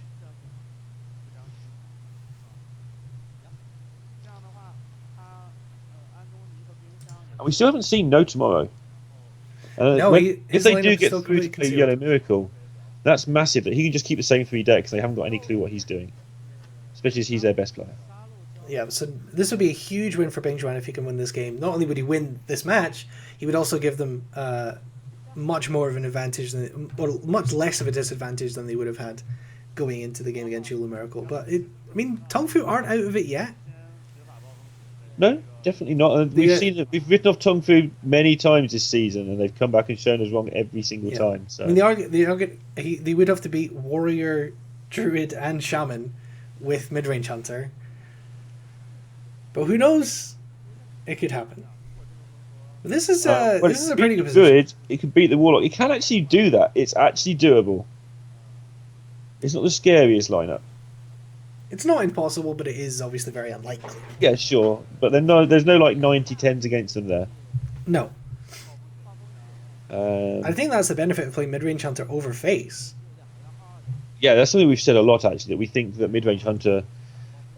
we came to the conclusion that maybe they just wanted to get Face out of the way and get lucky in one game and get rid of it, whereas Midrange... The fact it can win every game, and the downside is it can lose every game as well. It was also the best reliable aggro deck at that point. Yes, at that a lot point, of points in the meta. Yeah. You know, we're talking about 4 months of a meta here. 4-month meta, wow. And so he doesn't have many options left to control this board, to be fair. Getting to that point which you always hate when you're the freeze mage, where you're actually having to fireball minions and things. When you start seeing your win conditions slip away from you. Yeah. This is the problem. And he's going to use one more freeze. I think he's got the Blizzard in hand, so he's got one more left. But I think that's going to be his very last freeze. And I think second high main would kind of seal the deal. Yeah, especially with that Buzzard in it. It's like, just find a way to draw another 1,000,000 cards here. I think he's thinking, of playing the high main first here, and then the juggler.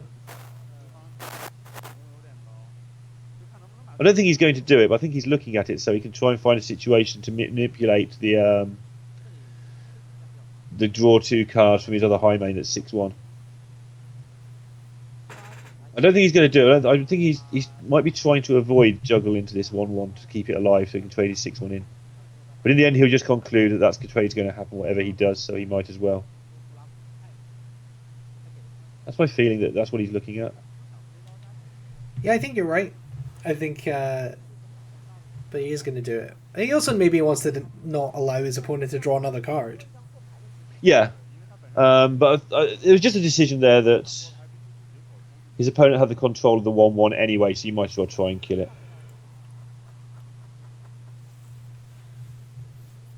So yet again, really At this point, I think this game is pretty much over for just one simple reason, in that he has to Pyroblast because he hasn't drawn Alexstrasza, but he has to Pyroblast in a turn where he has Ice Block active, and there's no way he can play the block and not have it popped before he plays Pyro. Right. He doesn't have 2 turns of an Ice Block, so Ice Block is just a 1-turn stall at this point. Yeah, it's here comes the Acolyte on 10 mana. That's when you know if Freeze Mage thinks he's lost. Yes.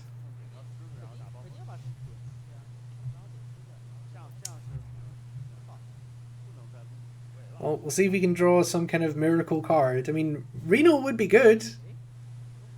Wouldn't be that good though, to be fair. He's not even going to do it. Yeah, he's just not. He's gonna hope for the Juggles. Actually, he potentially could have drawn 2 cards, but doesn't end up actually drawing any cards. Well, that's actually good play. That's really unfortunate. And that's game with the owl. Yep, that's going to be it. The owl on the beast. He sees it. He better see it. Oh, he's going to see it, right? There we go. Yeah, it took him a minute. The look on his face there. Why didn't I see that? Thank God I saw that. I was going to get killed by my teammates, so I didn't see that. It took him a minute. But there you go. Ace does win with both of his decks. So we're going far, to right? see no tomorrow. He lost with the Freeze Mage, so yeah, just as the Hunter. I think we might go to another break. But yeah, so No Tomorrow is going to come out with his Druid, Warlock, and Hunter. So yeah, it's Druid, Warlock, and Hunter. Sorry, I got the lineups mixed up. And he has to just beat this mid-range Hunter. Yeah. With as I say, Druid, Warlock, and Hunter.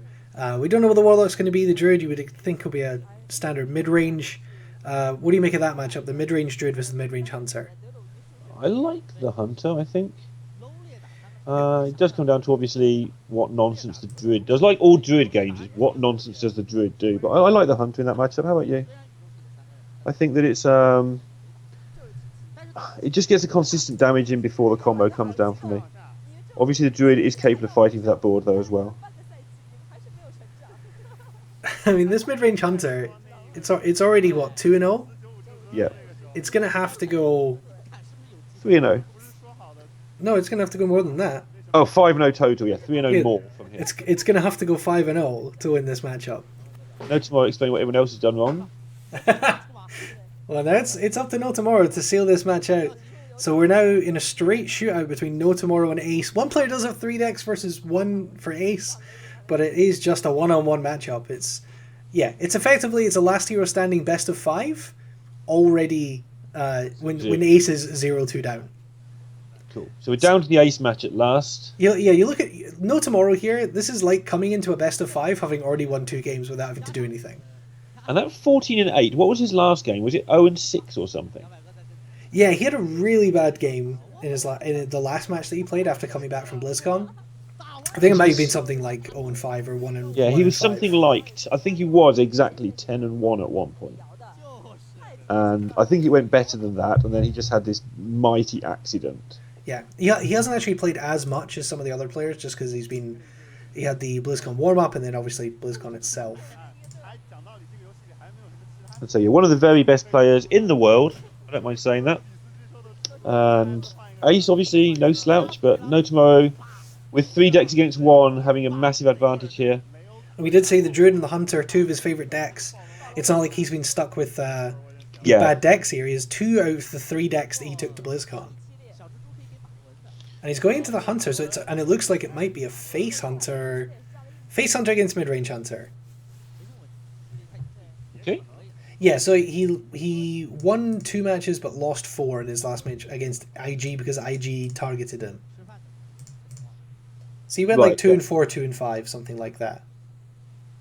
So that makes sense. And yeah, this is looking... Well, I suppose as the mid-range Hunter, that's about as good as a draw as you can hope for in this, without getting your web spinners. Because this is hard work, facing down just a relentless smashing in the face. So by the time you've dealt with it, the other Hunter just uses their hero power. Double Leprechaun. No Tomorrow's looking pretty happy. Yeah, and they want to get this over with because they've got to play again if they do win. And the more rest they get, the more they disguise their lineup. All those things are things that they're going to want to have going for them. No tomorrow. I don't know if that's actual confidence or if he's just trying to look confident there, like just swaying away, looking like can't lose this. Was he one of the players that gave the rub down interviews like a few of the Asian players did? I don't remember. There were several of the APAC and the China players just said, "Yeah, my opponent's rubbish. I'm going to beat them." One of which was Osaka, of course, who went on to do exactly that. Well, quick shot in hand to deal with this Misha here. But definitely the right response from the animal companion for Ace. That was the one he was looking for. Yeah, never huffer except when you want it to not be huffer. 3 secrets in hand for Ace is pretty disgusting as well. It's hard work, isn't it? It's probably all of them, which means that, ironically, sort of really silencing that scientist at the start there's meant that all these got drawn rather than one of them being put out of the deck. That's a big difference as well. Yeah, it makes an even bigger difference because not only do you make him have to play the secret, it's that he's now drawn the secret, and that secret he drew that turn more than likely would have been a different card. Yeah, do you save the combo here? I think you do. I think you save it. I actually think it's an I argument for saved just the combo and replaying. resetting the spiders by the look of this. Yeah, I think you can just replay the keeper. Yeah. So now he's reset those. Next turn he's got he gets to play the juggler, he gets to burst the creeper for 2 pings. Except he doesn't because freezing trap again. And then he gets the dog. So he gets the dogs first. Send a dog back to his hand. Yeah, there's loads of things he can do here, all of which are pretty silly. He may want to attack with the creeper first because of snakes. But he went face because of explosive. Yeah, I don't see even the know. combo. Let's see how good it is. Oh, some targeting from off the board there. Yeah, testing whether they're actually Yep. got any targets or not. Of course they haven't. 2 for 2, of course. Always happens, as we all know. So he has Juggler into Scarab here, but it's kind of awkward. If it was turn 7, would have been a little bit better because he could have played both the Scarab and the 3-drop. Yes. So you can juggler Snake's hero power. But there's no use because you know that he's not going to hit your juggler. Neither of those are very good. None of those are very good. I think it's really awkward. Because you've played one web spinner, so you've only got one. You've got one and maybe creepers for Hobgoblin. I think you probably take Fencing Coach, but You might take the Imp Master because of the juggler synergy. It's not the most exciting synergy ever, yeah, but it is a synergy. It does allow you to maybe play your snakes, which means he might have to take the Imp Master. You've seen one dog, so it's not too scary from that side of things. Yeah, that's a pretty awful Scarab. yeah, that was really bad. We saw a good one earlier, but this one didn't work out. Yeah, in the priest game. Yeah, That was earlier today. no, in the Paladin game. Sorry. Yeah, I know which one you mean. So 15. Checks for freezing trap. Decides not to even engage with the board. I mean, I don't blame him though. Tomorrow he is the No, I face don't think he's hunter. ever going to, but Nope, I don't think this snake trap's ever going to get procced. I think it was right to at least set it up and hope that your opponent makes a mistake. Oh. He was hovering over the dodge boom, but did get the dogs. Yeah. But he's going to juggle here. With the boom. Okay. And clears the Doing what he board. can. It's got 2-turn lethal here, though. He knows it's snakes. So he can just proceed and smash face. Yeah, you just don't interact with the board now you know it's snakes. And unless he draws, I don't know, Belcher. 3, 4, 5, 12. That's it, right? Yeah, I'm trying to think of any clever way where he can burst his own bombs and do. Oh, massive- second secret. That's interesting. We didn't see what it was, I which would don't be good think for it's... them because he won't have to change his deck list for later now. Okay, sees the explosive, and I guess it's probably snakes. Yeah, you'd think so, but Yeah. there's things it can be. And that's going to be it. Go. No Tomorrow gets the win with the Face Hunter, wins the match for EDG 9-6. EDG are going to advance to the semi-final. TongFu are going to finish 4th in the Hearthstone team story after a somewhat charmed journey to the top 4 in that final match, edging out World Elite. It's not to be. TongFu's kind of Cinderella story. EDG did actually end up finishing 4th in the league because of the scores, but it is not working out that way. So they aren't finishing 4th in the playoffs. They're going to be at least 3rd, and they're going to go on to play YOLO Miracle later today. That was one of the most unique matches I've ever cast, Lorinda. Yeah. And we didn't really know what to expect, and it ended up delivering with some really interesting drama and interesting stories. Yeah, great format that. I really enjoyed it. As we thought might happen, it did start snowballing a little bit when you get in front with the last hero standing. But I think it was better than Conquest would have been. And having the extra thing of the player has to stay sat there until he's lost with both decks made the strategy so much more interesting. As I say, TongFu going with kind of an aggro-ish deck and a control-ish deck for each player. And EDG splitting it up a bit more into what players favoured playing rather than going with particular... They sort of decided that 2 decks isn't enough to have a strategy with anyway, and just gave the 3 decks to the best players and so on. That's how it looks, at least. There's probably more to it than that, but now they're going to have a chance to change their decks, but I'm not sure of that. Yeah, we don't really know. Like we said, we have, it does give an advantage to YOLO Miracle and Celeste that they can see how this plays out, and then come up with their strategy accordingly. But yes, very exciting, Lorinda. Any final thoughts before we go to this break and hand over? Any halfway thoughts? No, just that is really good. We're going to have another match, presumably fairly soon. I don't know how quickly they'll come up, but it'll be YOLO Miracle versus EDG. The winners of that will play Celestial tomorrow.